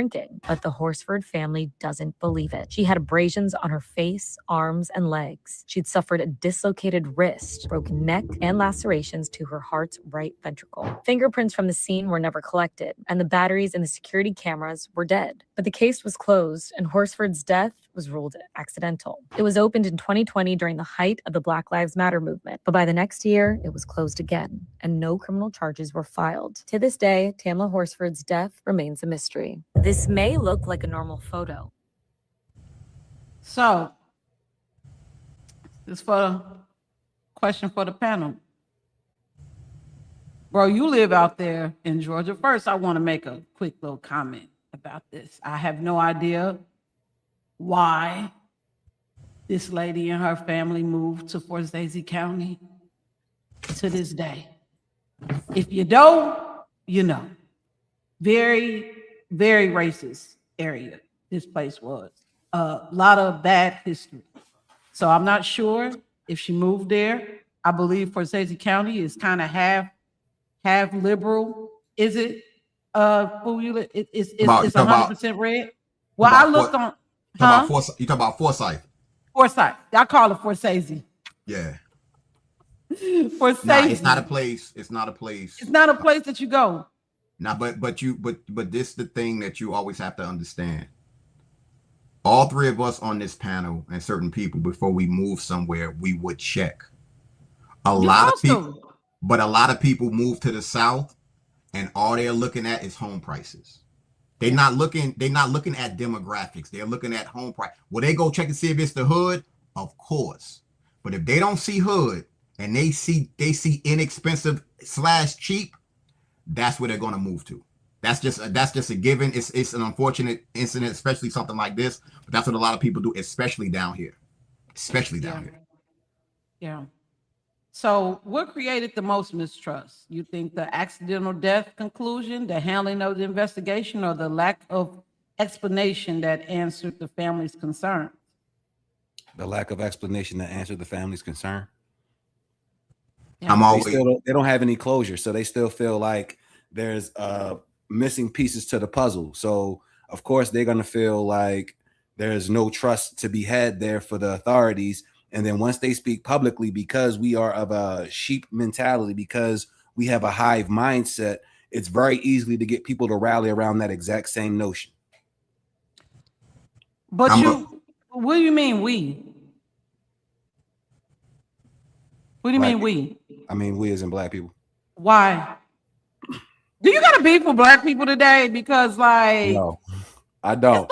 Yeah, but I don't have beef with black people, but I'm very matter of fact, and I just like to be honest and call balls and strikes. And I look at it from the perspective of other people who have to deal with us on a day-to-day basis here in America. It's not just black people that live here. It's other people who have to interact with us on a day-to-day basis. So I view the world through the lens of other people as as opposed to just black folks.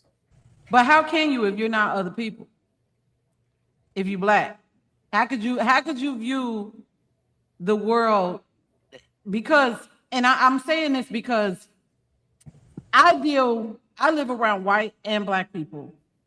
And okay. And what I see on social media, which I feel, in my opinion, with the public perception of what everybody seems to have nowadays is what they see on social media. I don't see the things that you guys talk about when it comes to black people on a regular basis. And there's crackheads that's right up the street from my house. They're not out here beating up people, robbing people. I don't see those things. So even though we may have a disdain when it comes to black people, I personally get extremely tired of other black people making content, making it seem as if all black people are the same when they're not. I don't think it's all black people. I think it's a certain segment of black people that get highlighted, and because they get highlighted, they seem like they speak the loudest. And I think it's more black with people that being said, then it's not fair to generalize black people having a hive mindset. I think it is fair to generalize black people having a mindset as well as women as well. I think that we think in the black community, let me just be honest and say what I got to say. In the black community, as long as you agree, we support independent thought. As long as you agree with the group. But the minute you zig when everyone else is zagged, you now become public enemy number one. As evidence to this Nolan Wells case and somebody like Brandon Tatum. What did Brandon Tatum do exactly? He went down there and actually put boots on the ground, actually did real interviews, conducted a real actual investigation, and then gave you a perspective. But what happened in the black community? Oh, he got tore down. He ain't this. He a coon. He this, that, and the third. He didn't stay on code, AKA he thought differently from the group. Black people, we have to all agree. We all have to be in line. That's why the minute someone is a Republican or someone thinks differently from the Democrat Party in the black community, you're automatically ostracized. It's because we suffer from what? Groupthink. Who? You got anything? When I look at this situation, and then of course you compare it to the Nolan Wells thing, for me it's always about lack of accountability. Yeah. And when I always bring up the art imitates life, how many times have we seen a movie and or a TV show where it's a group of kids and something happens? The leader, no, we got to say this, that, whatever. And it's like it's always one that has a conscience. Yeah. When we look at these situations, we never see the person with the conscience. Yeah. I'm not going to sit here and say it's a black-white thing. I'm not going to say that. What I'm going to say is it's still an evil versus good thing. Because if you're willing to take a life in that fashion, you were bold enough to do it if you're involved, but you're not an adult enough to admit what actually happened. When you just explain what happened with that young lady, abrasions, broken wrists, sternum, that sounds like she got kicked in her chest or stomped out or this, that, whatever, and it was a fight. But where do we see that? With the Nolan Wells thing, and like I said, for me, Shannon, you already know I'm doing my best to stay out of it because of the energy harvesting. But all I think about is this. You immediately go to the race thing. The investigation is not over. It's always people talking about, it could be this, it could be that, whatever the case may be. The sad thing about it is we will never know exactly what the truth is. And the same way Mark just talked about closure with that woman's family, it's the same way everybody is that's emotionally involved in this case, in previous cases. We will never know the exact truth unless we have visuals. Yeah, that's where the issue, and that's where the problems come in at, because we just never know. It's sad because I'm gonna say this and I'll be quiet. Do I believe that he was with his friends who he's been with for a while and they did that to him? I'm not gonna say that, because when you got your friends, you got your friends. But the sad part about it is a lot of cats now, they don't have that intuition when somebody don't rock with you like that. They don't understand that. And I'm not I will never be somewhere where I feel as though I'm not wanted. If I feel off, I'm not going. I'm good. But then when you factor in young, a girl, liquor, and possibly drugs, and water? Oh no. Oh no. Not me. I'm good. But the boat? No. But, and this is my thing, even when you possibly include all of those things, those same talking points you just said were actually the same talking points that they had when it came to this case. Mm-hmm. They included the fact that she was taking some type of antidepressant. They included the fact that she smoked some weed. They included the fact that they had some tequila there. They were swearing that she could possibly was drunk and fell off the damn. I saw the house. It wasn't that high up where you could just fall and die.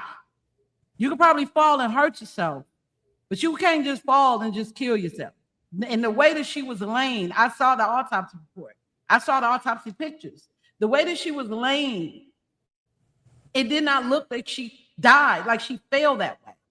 So I truly think that even if we can't honestly say, and mind me saying, we're not saying that they killed this boy at all. This is not what we are here to do. We got to also admit that when it comes to situations like this, particularly in the South, this law enforcement, they are the new KKK, and they will do whatever that they can to twist shit up. So I think that the reason why Black people get so triggered when it comes to situations like this is because of historical factions. And these aren't historical factions that have happened 20, 30, 40, 50 years ago. These happened like 5 years ago, 2 years ago, sometimes the same year, the same month. So even if it's a triggering situation, I just wonder, like, when a Black person is the only person of color at a gathering and ends up dead, should race immediately be considered, or should investigators require that evidence it actually shows that it wasn't politically or it wasn't racially motivated? Like, don't you think that they would know by now that that is what's going to what the public is going to do? But you know the difference between then and now, even though then he probably was still around, as soon as something possibly happens, we immediately see Al Sharpton, Ben Crump. That's a problem. Yes. Because it's like they immediately get plugged in to rile people up. And that to me is a problem, because just like with anything else, we have to let things play out. We gotta let things play out to find out the what we possibly can see. But when you start factoring, said it at the beginning of the show, when you start talking about your belief in cops or whatever, we have an issue because some of them don't want to do the work. Man. And you always have to, man. Yes, I understand there's a race issue in certain instances, but when you start talking about criminal charges and everything like that, the one thing that pushes people over the top, it's not just about the race. It's about the money. If you can afford the right lawyer, it's a strong possibility you can get off. Prime example, O.J. Simpson. He had the lawyer team. He had his celebrity. And to me, in that instance, that was one of those things like, we ain't letting that happen again. You had him. O.J. was innocent. And you had the O.J. thing, and you had Tupac. When Tupac did what he did with them cops, them undercover cops, they never forgot that. They never forgot it. O.J. was innocent, bro. We not talking about that. We talk about the case, presentation. And I wish that people would see that. And I hate to see adults get triggered so fast. Yeah. Adults get triggered so fast, but you get pushed. Like, yeah, you got to listen to this. They did this. It's automatic. Nah, yo, just sit back and wait. Yeah. It's unfortunate that you have to wait, but this is the world we live in. These are the games. Be real. The Wells family lost all credibility with me as soon as they hired Ben Crump for an attorney. as soon as I seen Ben Crump on the scene, all credibility went out the window because I know what he represents. I'm sorry. I feel like Ben Crump was like, "Ooh, piece of candy." He was on it, bro. He was on. That's the reason He why he's probably on called certain things, them. but He he's had not them on on the others. I don't chat. believe these families be hiring Ben Crump. I think Ben Crump is the truest form. Ah, man. He Stream out on that immediately, BS. and it's like you automatically gotta have him as your lawyer.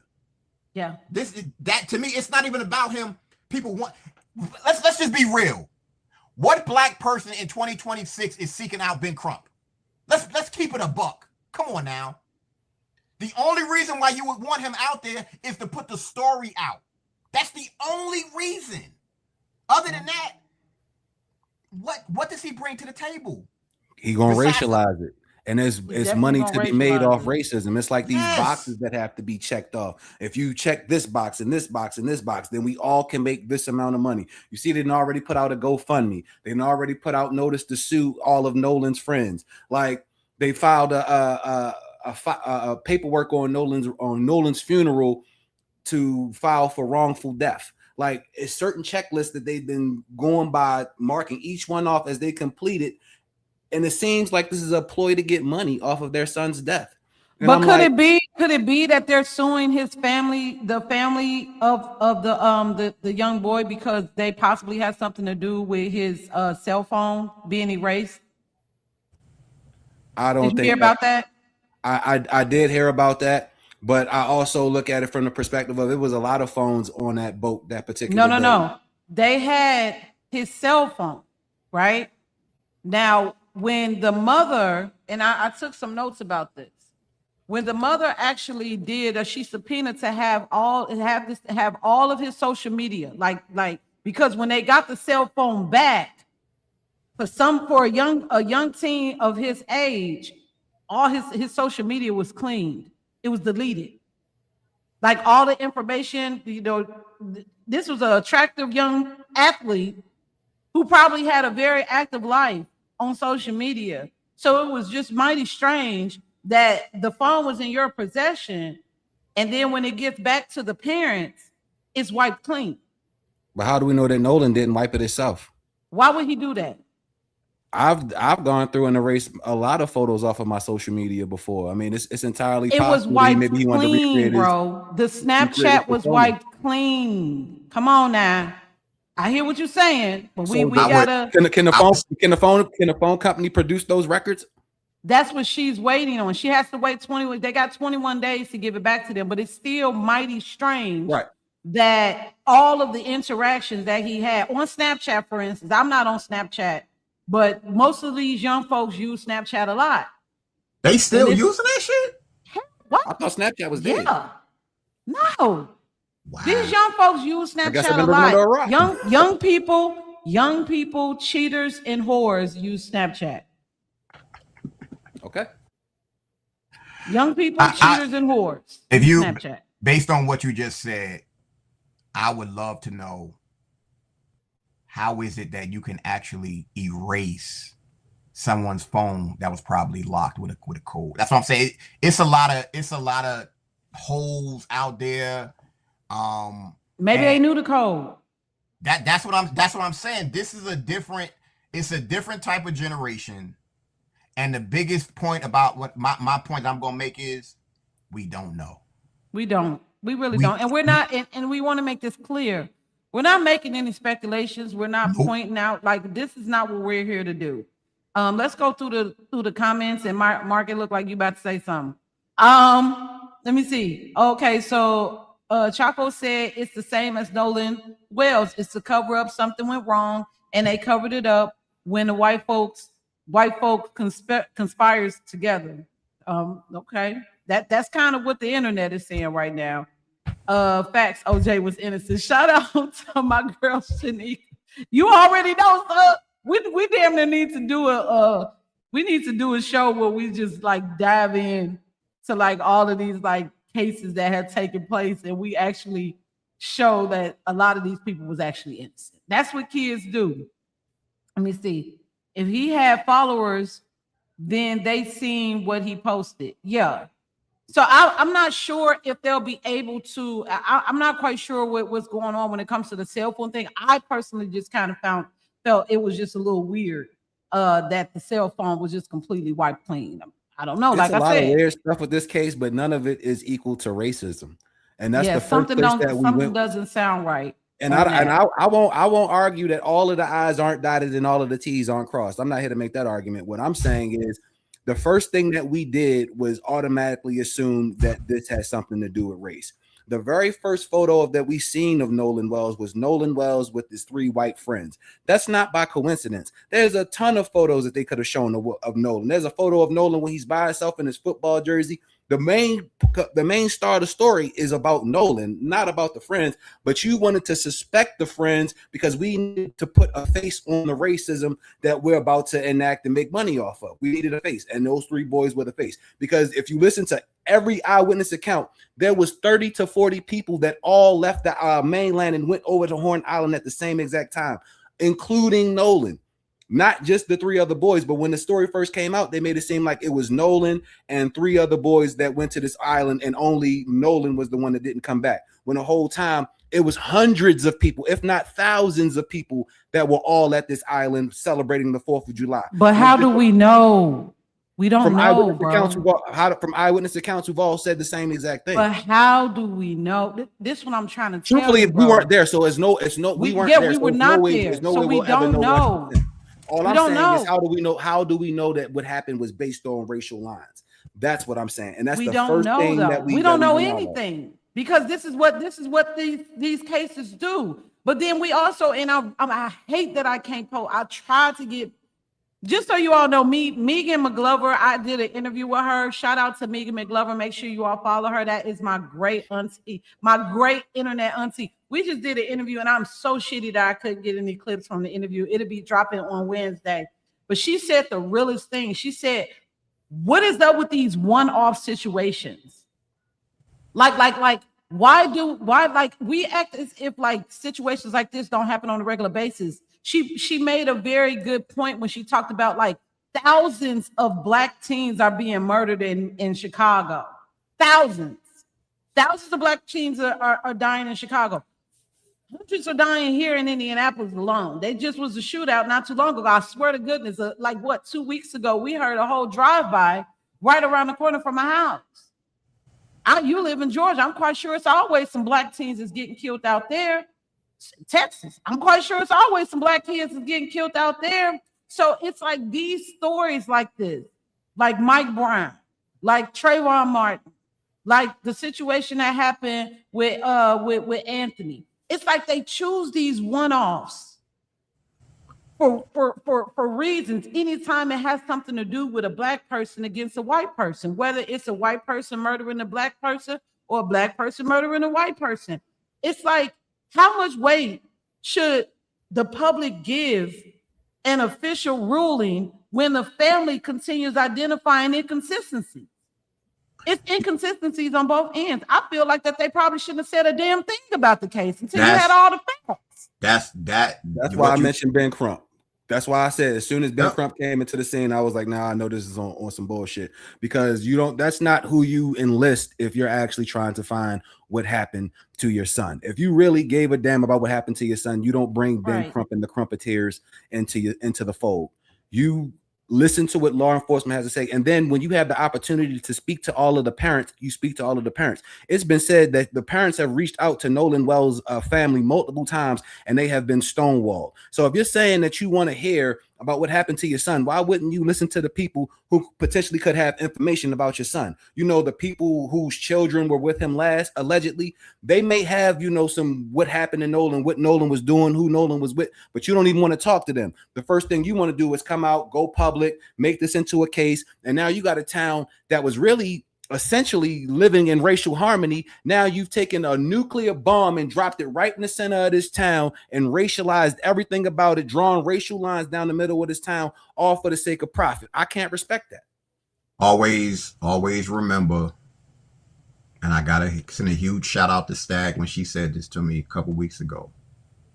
It is an election year. Yeah, being that it's a midterm election year, They're doing everything that they can to rile people up, to mess up whatever. But what they don't realize is when you start talking about the extreme left, the extreme right, in any type of demographic, most people have their eyes open. Yeah. They can see what's going on, and they're not falling for it. They are, when I say, I don't think I've ever seen this type of desperation. I'm talking about in my lifetime, they are reaching. They reaching. It's honestly and truly sad to watch, because on one side, you see a side that's fighting like, look, I don't know why you keep blaming us, this, that, whatever. And on the other side, they're saying, but you're to blame, but you're to blame, but you're to blame. But they're not falling for it. They're not falling for it. And it's sad because they're using kids. They're destroying people's lives. Yeah. But they don't care. When you start talking about power, namely political power, they don't give a damn. And they will sacrifice anybody. Man, what? You talking about the people who eat kids? Shanika said, and then all of a sudden Nolan had another group of friends that were black. Yeah, because it's like they first posted the picture of him with the white kids, and then like once it all started getting all out there and people was being divided, now he got black friends. So it's like it's like playing hopscotch when it comes to American media right now. I think he had black and it's friends definitely the whole time. energy harvesting. Absolutely, They wanted you to go racial with this. That's why they did Yes. it, because they could have showed another photo of Nolan. They didn't have to show that photo. They showed that photo because they wanted you to automatically arrive at a judgment and base it on racial lines. Yep. That's exactly why they did that. They could have chosen any photo. They could have chosen, like I said, they could have chosen the photo of Nolan just by himself. That's who we're talking about, finding what's going on, right? It's not about the friends, unless we are alleging that they are persons of interest or that they're suspects of a crime. We have no evidence that a crime has even been committed. Well, we have no evidence of how he even died yet. This is what I'm saying. So, but then it's quite questionable. But with that being said, it's quite questionable that when it comes to the autopsy that they did, because I believe they did 2 autopsies, that when it did get to the second person, that the throat and the lungs were missing. Let me throw this out there to y'all. I gotta ask a question and kind of make a statement. Now, this young man, he did pass in the water, correct?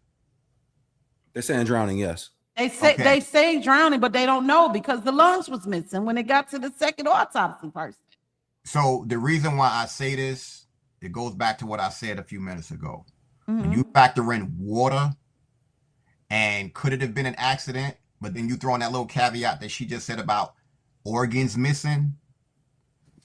Yo, it's so much that goes on. And we living in a time where everything got to be a conspiracy theory. And, why you got to think like that, or this, that, whatever. I don't put anything past anybody. Because the evidence is there. We've seen it. Just because you don't want to believe it, don't mean that it can't be true. But it's like I said before, we don't know. Yeah, like I thought that it was weird that like in the back of his head, like right here, it was blood. It was like it was something that was red back here. I saw the diaphragm of like his autopsy, the first autopsy. It looked like somebody hit him in the back of the head. Because why would blood, if you drown, right? Why would blood sit on the back of your head like that?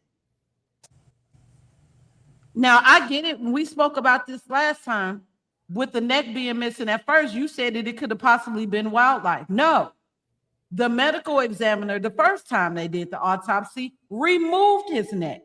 So you wouldn't have been able to know whether or not he was hung, he was choked. You wouldn't have been able to know that. Then they removed his lungs. So without the lungs, you cannot see whether or not he drowned. You can't see that. And this is what I mean why I say it's a historical thing for Black people to feel the type of way that they feel. Because not too long ago, we had the same situation with Kendrick Johnson. where his parents have to do what? 1, 2, 3 different autopsies. They have to do different autopsies because Georgia, and it's something about the South when it comes to these medical examiners. It's because they asses still got the KKK, but they just got the damn suits on. It's something about them. And I've seen it several times when it comes to Georgia. I don't know how Mississippi do it, but what would possess you to send over his body to the second person for another autopsy without everything that's in there? The same thing happened with Kendrick Johnson, the young man who was rolled up in the gym mat. When his parents, and this happened after the first autopsy, when the second man got it, he was stuffed with newspaper. They removed all of his organs. Sound like now, mind things. you, this was after he was already at the funeral home. And his mom was like, nah, we're going to have to run that back. She paid for another autopsy, and his body was missing all of the organs. And they still don't know what he did. Do you know what they called that? They said that it was a suicide. So you mean it was an accidental death? That's what they said. So you mean to tell me that this little boy, he was Egyptian. He mummified himself. He mummified himself, basically. So it was. You mean to tell me that this boy slid inside of a rolled up gym mat to get some shoes? Because that's what they said he was going in there for. And he got stuck. He just died. I think two things can be true. And I don't think it's wise for us to compare these cases.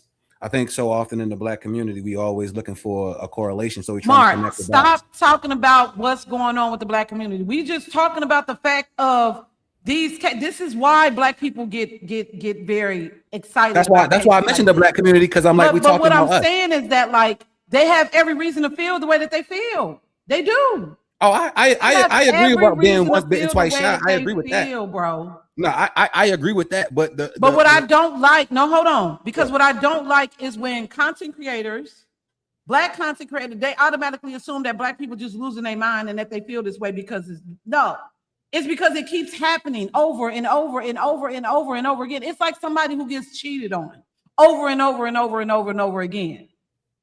And then they keep, and then the next time they get cheated on, the person's like, oh, well, I'm not cheating on you. I promise you I'm not. And then you find out that they asses is cheating again. We wouldn't have this problem if people did their job. I agree with that. That's what I wouldn't have. We wouldn't have this problem if the media did their job. So whether it happened or not, I'm not trying to compare. I'm comparing these cases because it's the same situation with the boy I just mentioned. They said it was 2 white boys who killed him. But we don't. But in this particular instance, what I'm saying is we don't know that he was killed. We don't. But we wouldn't have this problem if they would have kept that boy's body intact.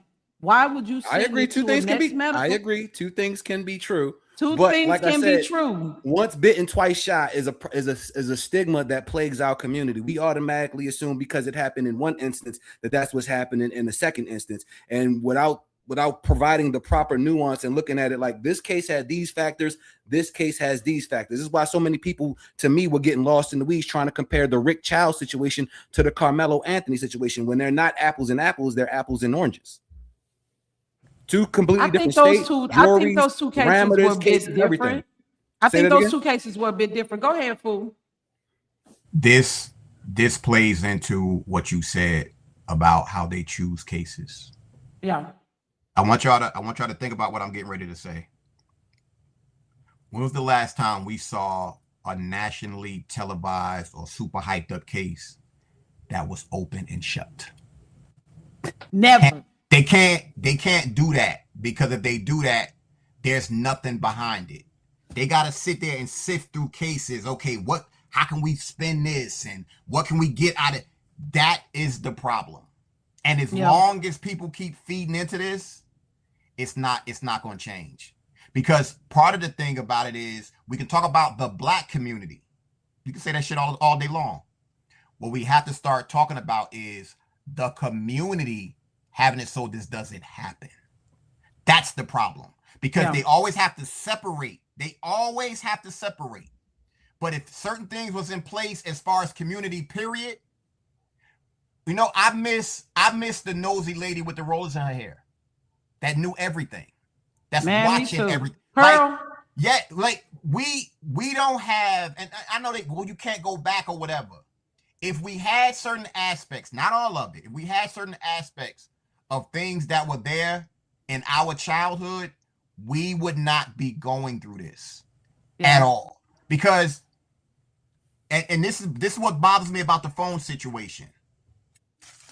This is a blessing and a curse.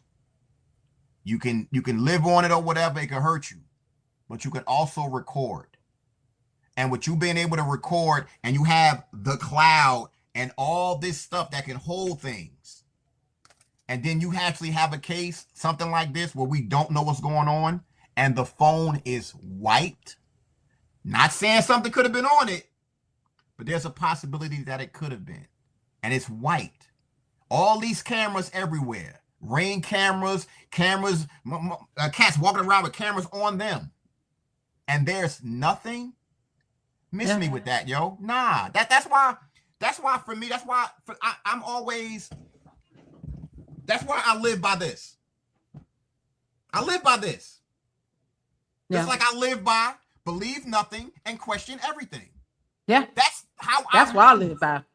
And with me living that way, I never get emotional about this. I get more emotional about the people out there that are so quick to get emotional about it. Because the fact of the matter is, what exactly can you do? What we're doing is the right thing, because we're having people say, I never thought about it like that. As long as we can get that out of this, I'm happy. But anything conclusive, it's not going to happen. That's reality. It will never happen. And I hate the fact, to go back to what Mark said about the parents. For parents to lose their child with no closure, now you start talking about mental health. And it will drive people crazy. That's how you can have a parent go do something to a child. Because they don't have we just don't know. We don't. And that's the part that people don't talk. They don't talk about that.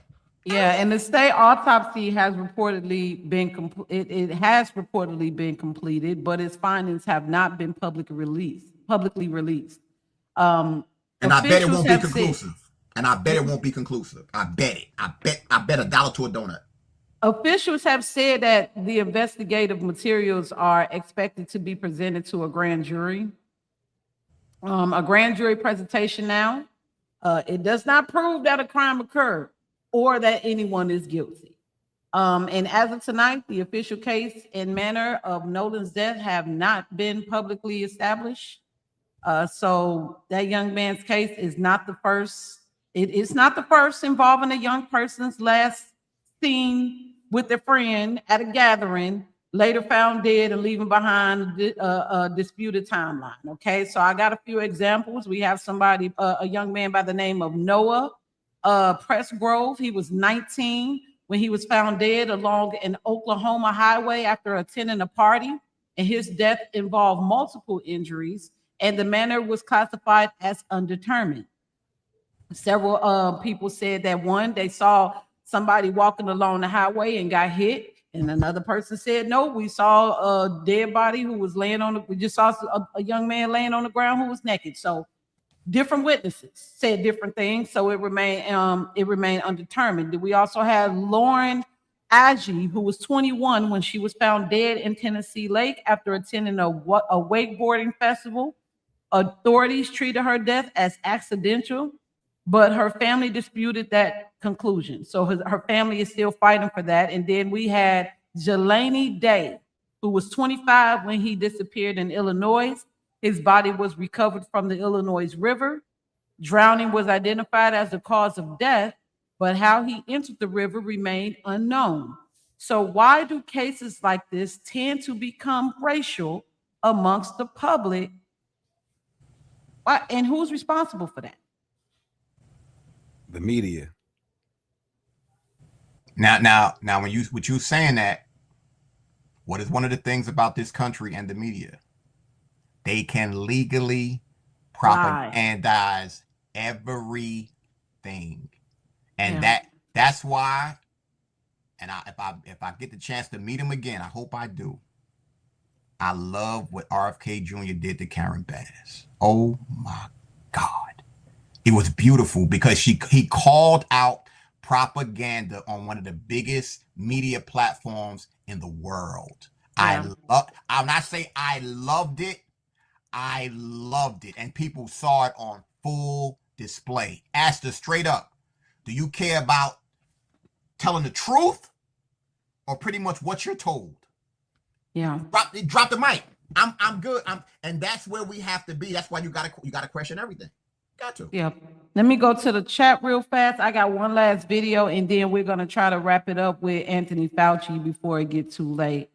Let's see here. She said, well, they probably didn't think that they were going to get a second autopsy. They probably didn't. They probably thought that they could just do what they did, and then the family wouldn't ask for a second autopsy. I agree with that. What's going on? What's up? That's my guy right there. What's up, DJ? Nah. Government, but the media is the mouthpiece. Absolutely. With the question I just asked, definitely. The media is the mouthpiece of the government. If it was a group of black boys, they would all be behind bars until proven guilty. You better damn know it. They would lock their asses up in a heartbeat. Period. Would lock them up in a heartbeat. I do hate how they make everything racial. I feel like that this situation, honestly, y'all should have just shut the hell up about it and then did y'all work, because you already knew that it was gonna do what it's doing now. You knew that it was gonna do it. That's why they did it. That's why they did it. I personally feel like that a lot of these situations, in my opinion, and I'm sorry if the conspiracy theory in me is kind of going a little woo, woo, woo, woo. I be feeling like they be making up a lot of these stories. I'm sorry, I do. I be feeling like a lot of these situations are possibly made up and conjured up, and they may have happened, but I think that they happened in a totally different way than what we're probably being told, in order for us to have these conversations. Because the more and more that we talk about it, the more and more it stays in the atmosphere, the more energy harvesting that they could do on us, the more division it's going to cause. You know, they want a race war. I think that, once again, as we said earlier, it's all subversive. All of this stuff is so we could be doing exactly what we're doing right now. And it's very intentional, because the Carmelo Anthony case didn't work out like they wanted to, because you had video. Yep. Because you had video, the disputes are going to be different because there was actually visuals. But in this instance, there isn't. So they can beat this in your head for a long time. So I saw this video, and then I'm going to close out this vintage tea with this. I saw this video, and I agree with most of what he said. Not all of it. We actually shared this video on the interview with Megan. Like I said, we'll be dropping that interview on Wednesday. So let's check it out, and then I want to hear y'all thoughts on it. Hold on. Like, I just watched the video, and I've been thinking this, but motherfuckers probably gonna disagree and want to talk shit to me. I don't give a fuck. Y'all do it anyway. But I think that Nolan Wells shit fake. I think the shit fake, bro. Because like I watched the video of this young nigga, and he said some real shit. How the fuck is you from Mississippi and you ain't got a black friend? And you hanging with all these white boys in fucking Mississippi? Like, you don't know the history or where the fuck you from? Let's make it make sense, bro. That shit, I'm telling you, man, a lot of this shit, man, I'm telling you, the world is a stage, bro. Y'all gonna learn energy is the currency. These bitches need you mad. These bitches need you black against white. These bitches just trying to do anything to take your energy. Keep telling y'all that shit. Y'all keep watching the news and feeding into this dumb shit, man. There ain't no way that nigga goddamn a nigga from Mississippi and hang out with all white boys and on a fucking island with all white boys and shit, man. I know a lot of people don't want to hear that shit, and I'm not that dude to say black versus white, but I swear, this year alone, 2026, there has been so many black on white or white on black motherfucking crimes and shit blown up in the news. I swear they try to make a race war. That shit is designed. It's by design, bro. This shit not real. I don't remember no year where this many motherfuckers, you know what I'm saying, done black against white, white against black bodies. I don't remember no other year like this, bro. That shit fake, man. It's not real. But So he did all the cussing for food that food didn't do. What's going on, Kevin? Welcome. Darling. How you doing? I'm doing well. Thanks for joining us. So yeah, I agree with the other half part of it. I don't agree with that the whole one black boy with a bunch of white friends. Because I'm gonna tell you something. When I first moved to Indiana, majority if not all of my friends out here were white. And they were good to me. You know what I'm saying? They looked out for me. They never made me feel as if I was black. They made me just feel like I was just a good person. They were my co-workers. A lot of them I still have relationships with that I could reach out to, that follow me on Facebook, that still check in on me. I do agree with the fact that what actually DJ Knock just said right here. He said, I believe they make up or recycle stories strategically. I do believe that. And I and this is just my belief. I don't know if it's facts. I'm just saying, I learned a lot about Trayvon Martin years after the whole case happened. I learned a lot about how they do the people who they put on the stand, how they actually encourage them to lie. And and I've seen movies, because we know that Hollywood depicts real life. How if you have the money, you can pay anybody to say anything.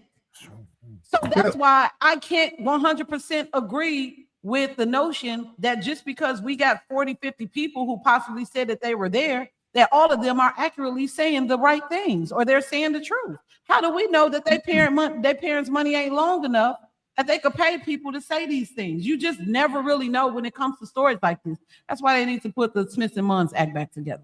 Go ahead, Foo. I have to ask this question to you and Mark because y'all know a little bit more about it. Based on his mother and father talking, do they seem like the type that will be teaching their son about the history of Mississippi? They're not. Well, his mom is biracial, if I'm not mistaken. I think that either she's biracial or she's Asian. I think she's Asian. No, but that's my point. My point that I'm making is with what he said in that video about him hanging around or whatever. You living in a different time depending on the parents. If you don't have the parents teaching that, like you need to be careful, this, that, whatever, not teaching them that, and you have a younger generation that don't even be accepting all of that, that's also a difference too. It's called being naive. Yeah. That's what I'm saying. All of this stuff boils down to just being in the home. That's all. It all boils down to that. And like I said, I'm gonna keep saying the same thing. It's just an unfortunate situation. Yeah, it is. It is. Oh man, we were supposed to clock out, but we ran over.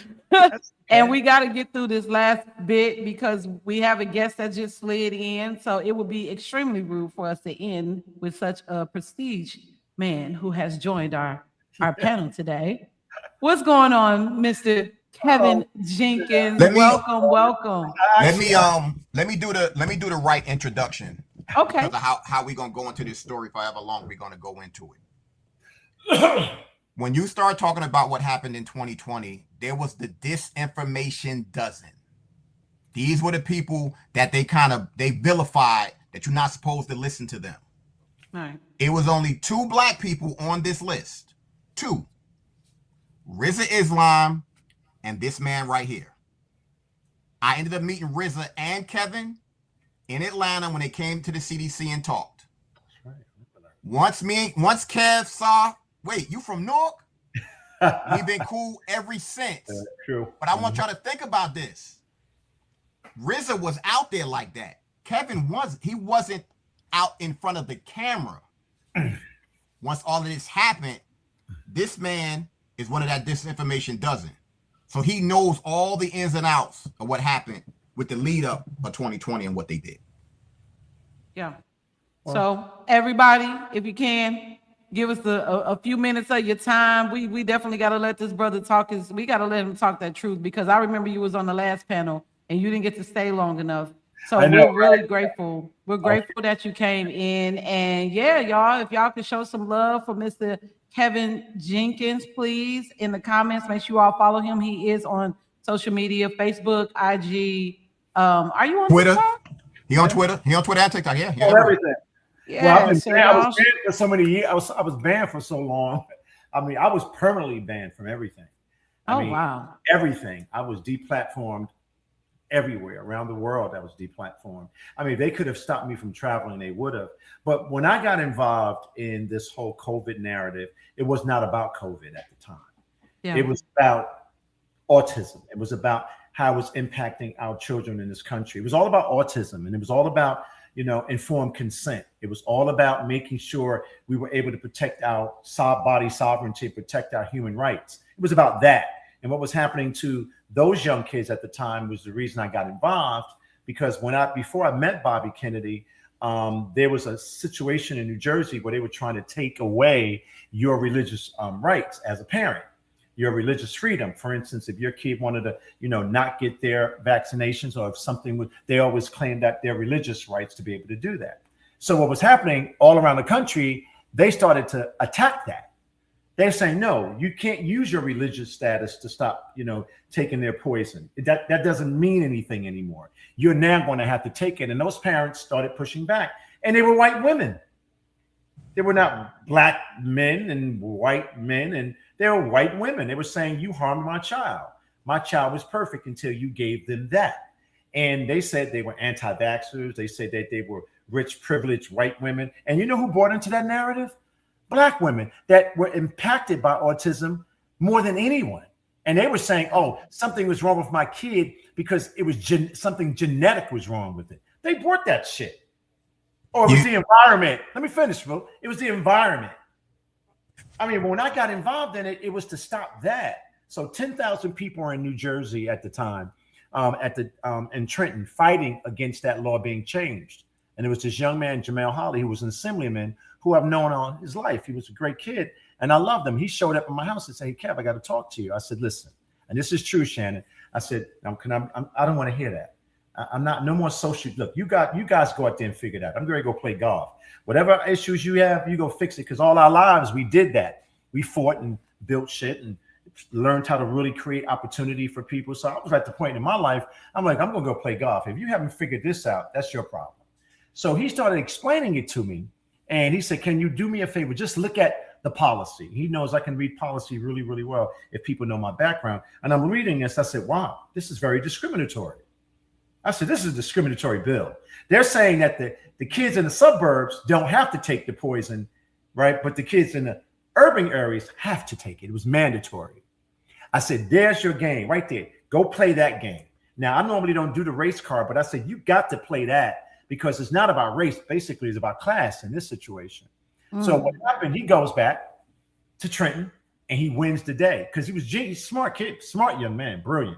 And when he played the Republicans against the Democrats, and the Republicans sided with him, and he stopped the bill from being passed. And then the Democrats got involved at the end, but they tormented that young man. They tried to kick him out the party. Now, this is somebody that is an established guy. They hated him for fighting Big Pharma. They hated him for not letting them take away those people's religious freedoms, but from protecting their children. So what happened was he came back a week later and said, Kev, I want you to go to this event, because he called my wife to do an event, because he wanted to bring the Black Caucus together. I told him the Black Caucus is not going to come and support you. They don't represent Black people. They don't care if our kids are damaged. They don't care if you can't eat. You're just that good that you understand that you need to do this, young man. But that's the Black Caucus. They don't. I said Black Caucus, not Black Caucus. I said, forget them. I said, call my wife and she'll bring all of the best people around. She brought every leader from around the state to a meeting and met Bobby. Bobby did the presentation on autism and the impact of it. Blew everybody's mind. So I think job is well done, right, Shannon? I'm like, okay. I think so. I'm going to get I'm ready to get out of here. So I'm in my house. I got my golf shoes in the bag, and Jamel shows up at my house. I said, what do you want? I'm really fucking with him. Like, what do you want? He said, Kevin, I got to talk to you. I said, what? I really want you to come to Connecticut with me so you can listen to Bobby tell us, talk to us about the presentation they had did for Gail and them. I said, I'm not doing that. That's not my issue. I told you, I done enough for you. Y'all haven't figured it out. My family ain't going no further with you Negroes. God bless you. Whatever you got done with Gail, I'm done with you. So Gail comes downstairs and says, Kevin, please just go and listen.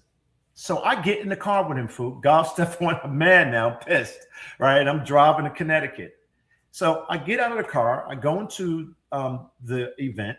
The presentation. Bobby was there. I met him. We talked. And he says, Kevin, everybody's talked highly about you. I'm like, oh, okay, well, great.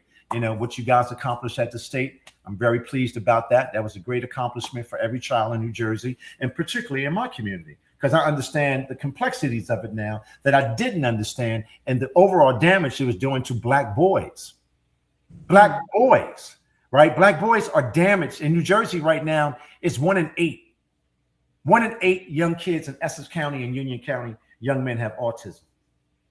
We should all be outraged, right? They should be marching in the street, right? Black women should be outraged that their boys are damaged, right? Or their kids are being, poisoned.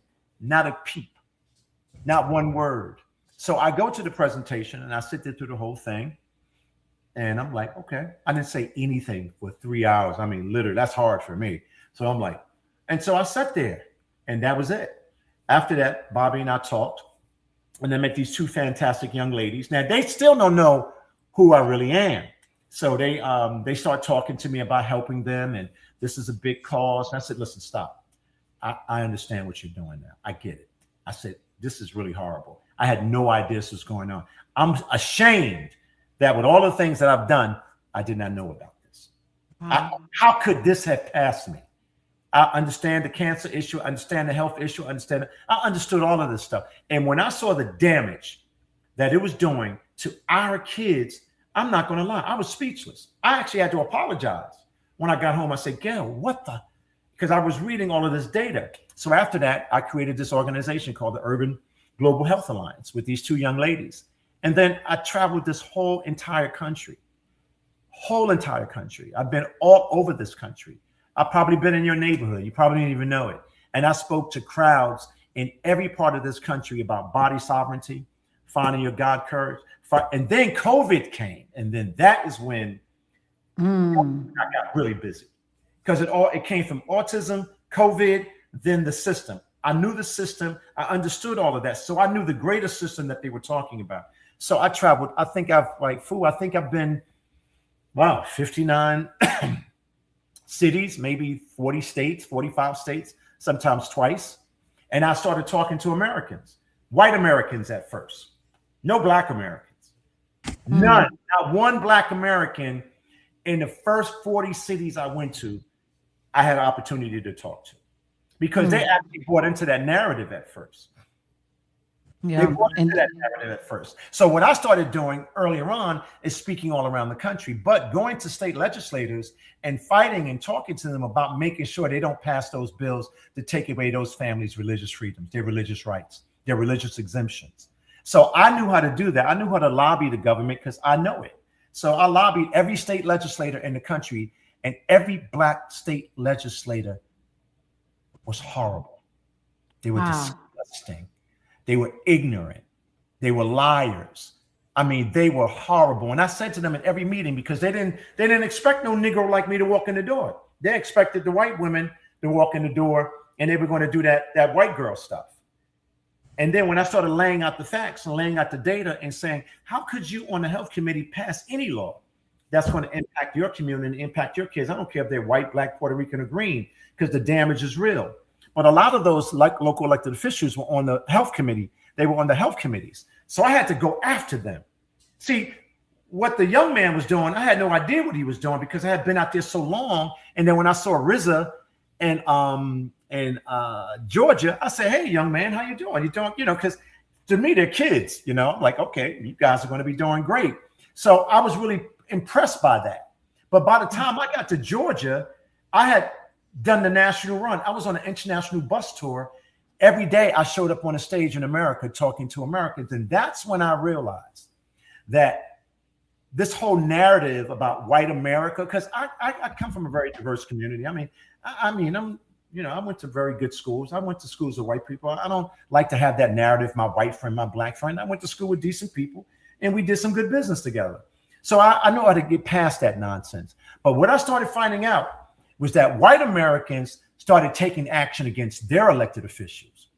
They started taking action in those courtrooms. They started taking action and talking about COVID, talking about the deep state, talking about CDC, talking about the FDA, talking about the International Monetary Fund, talking about it all. They had done their homework. And then they started attacking the public schools. Then they started talking about how their kids were. I mean, it just exploded into this big national cause. And it was all about faith, family, and freedom. And I spoke on all of the stages in this country, every last one of them. And so, go ahead. I want to say something, and I hope everybody that's watching and Shannon and Kevin get this too. Did you notice that Kevin said with the autism movement, it started with white women? Yeah, it did. I did a video on this before. But it did. I'm saying that for this reason alone. It started with white women because they cared, and then it blew up into a national thing. Yeah. But then when you start talking to our community in depth about what's going on, especially when it comes to this shot, what do you hear from our community that you don't hear from white people? Well, we're gonna die from something anyway. You don't hear, and when I every time I hear that, that's why, to know where the movement started from, where they want to get to the root of the problem. When it comes to us. Well, you wasn't talking about what they was putting in shots when we was kids. It's like it always has to be something that has to dispute what the bigger issue is. It's like they don't want to get into the roots of the fucking problem. They just accept it. That's very, very scary to me. I was on Tony's live earlier for a hot second, where they was talking about the Fauci thing and him and what he didn't do and everything like that. It was 3 people on that live still saying, well, you know, it was early and we didn't know and all that. Glossing over the fact that it's proven that he lied. He said it, he lied. It's like women in an abusive relationship. They just stay there and they just accept. That is very scary to me. That is very, very scary to me. It's been proven that the lie is right in your face. The person you trusted is on record saying this, and you still cool with it.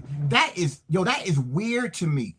Well, hold on, because we got to wrap it up. It's 2:17. It's 2 hours and 17 over, and I have plans today. So later, you come back on. Yeah, I'm kind of sad because I do want to talk about this Fauci situation. So we might have to do a part 2 next week. Pick this up because I'm quite sure they're not going to stop talking about this. Well, I want to talk about the Fauci thing. I'm in the book that Bobby did about Fauci. I can break down some things about Fauci from 1980 to now. Will you be will you be available next Monday to come by? You call me, I'll be available. All right. So next Monday, we're definitely going to make sure we have Kevin Jenkins back. We'll probably have a lot more other people back on here. This was our first show back. This is the second season of the Realist Lounge. I hope everybody had enjoyment. I hope everybody enjoyed it.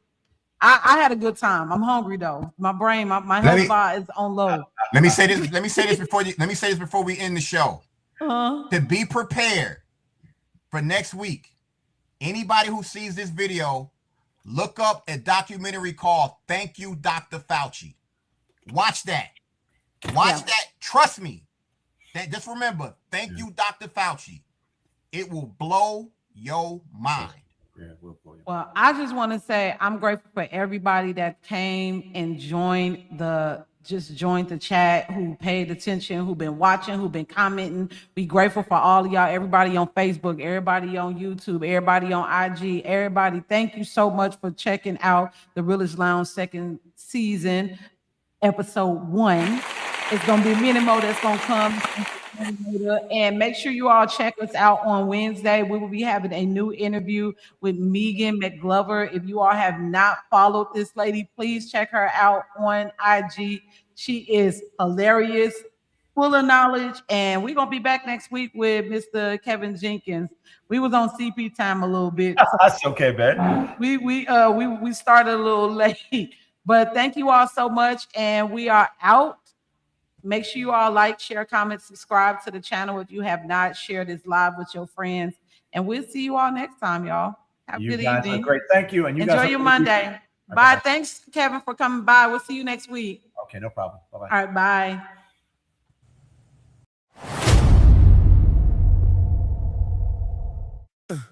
The Realist Lounge. Hosted by Shannon Nicole with Unplugged, Mark the Model. Yeah, we ready, let's go. Pull up a chair, it's time to make the people aware. Bringing culture into context.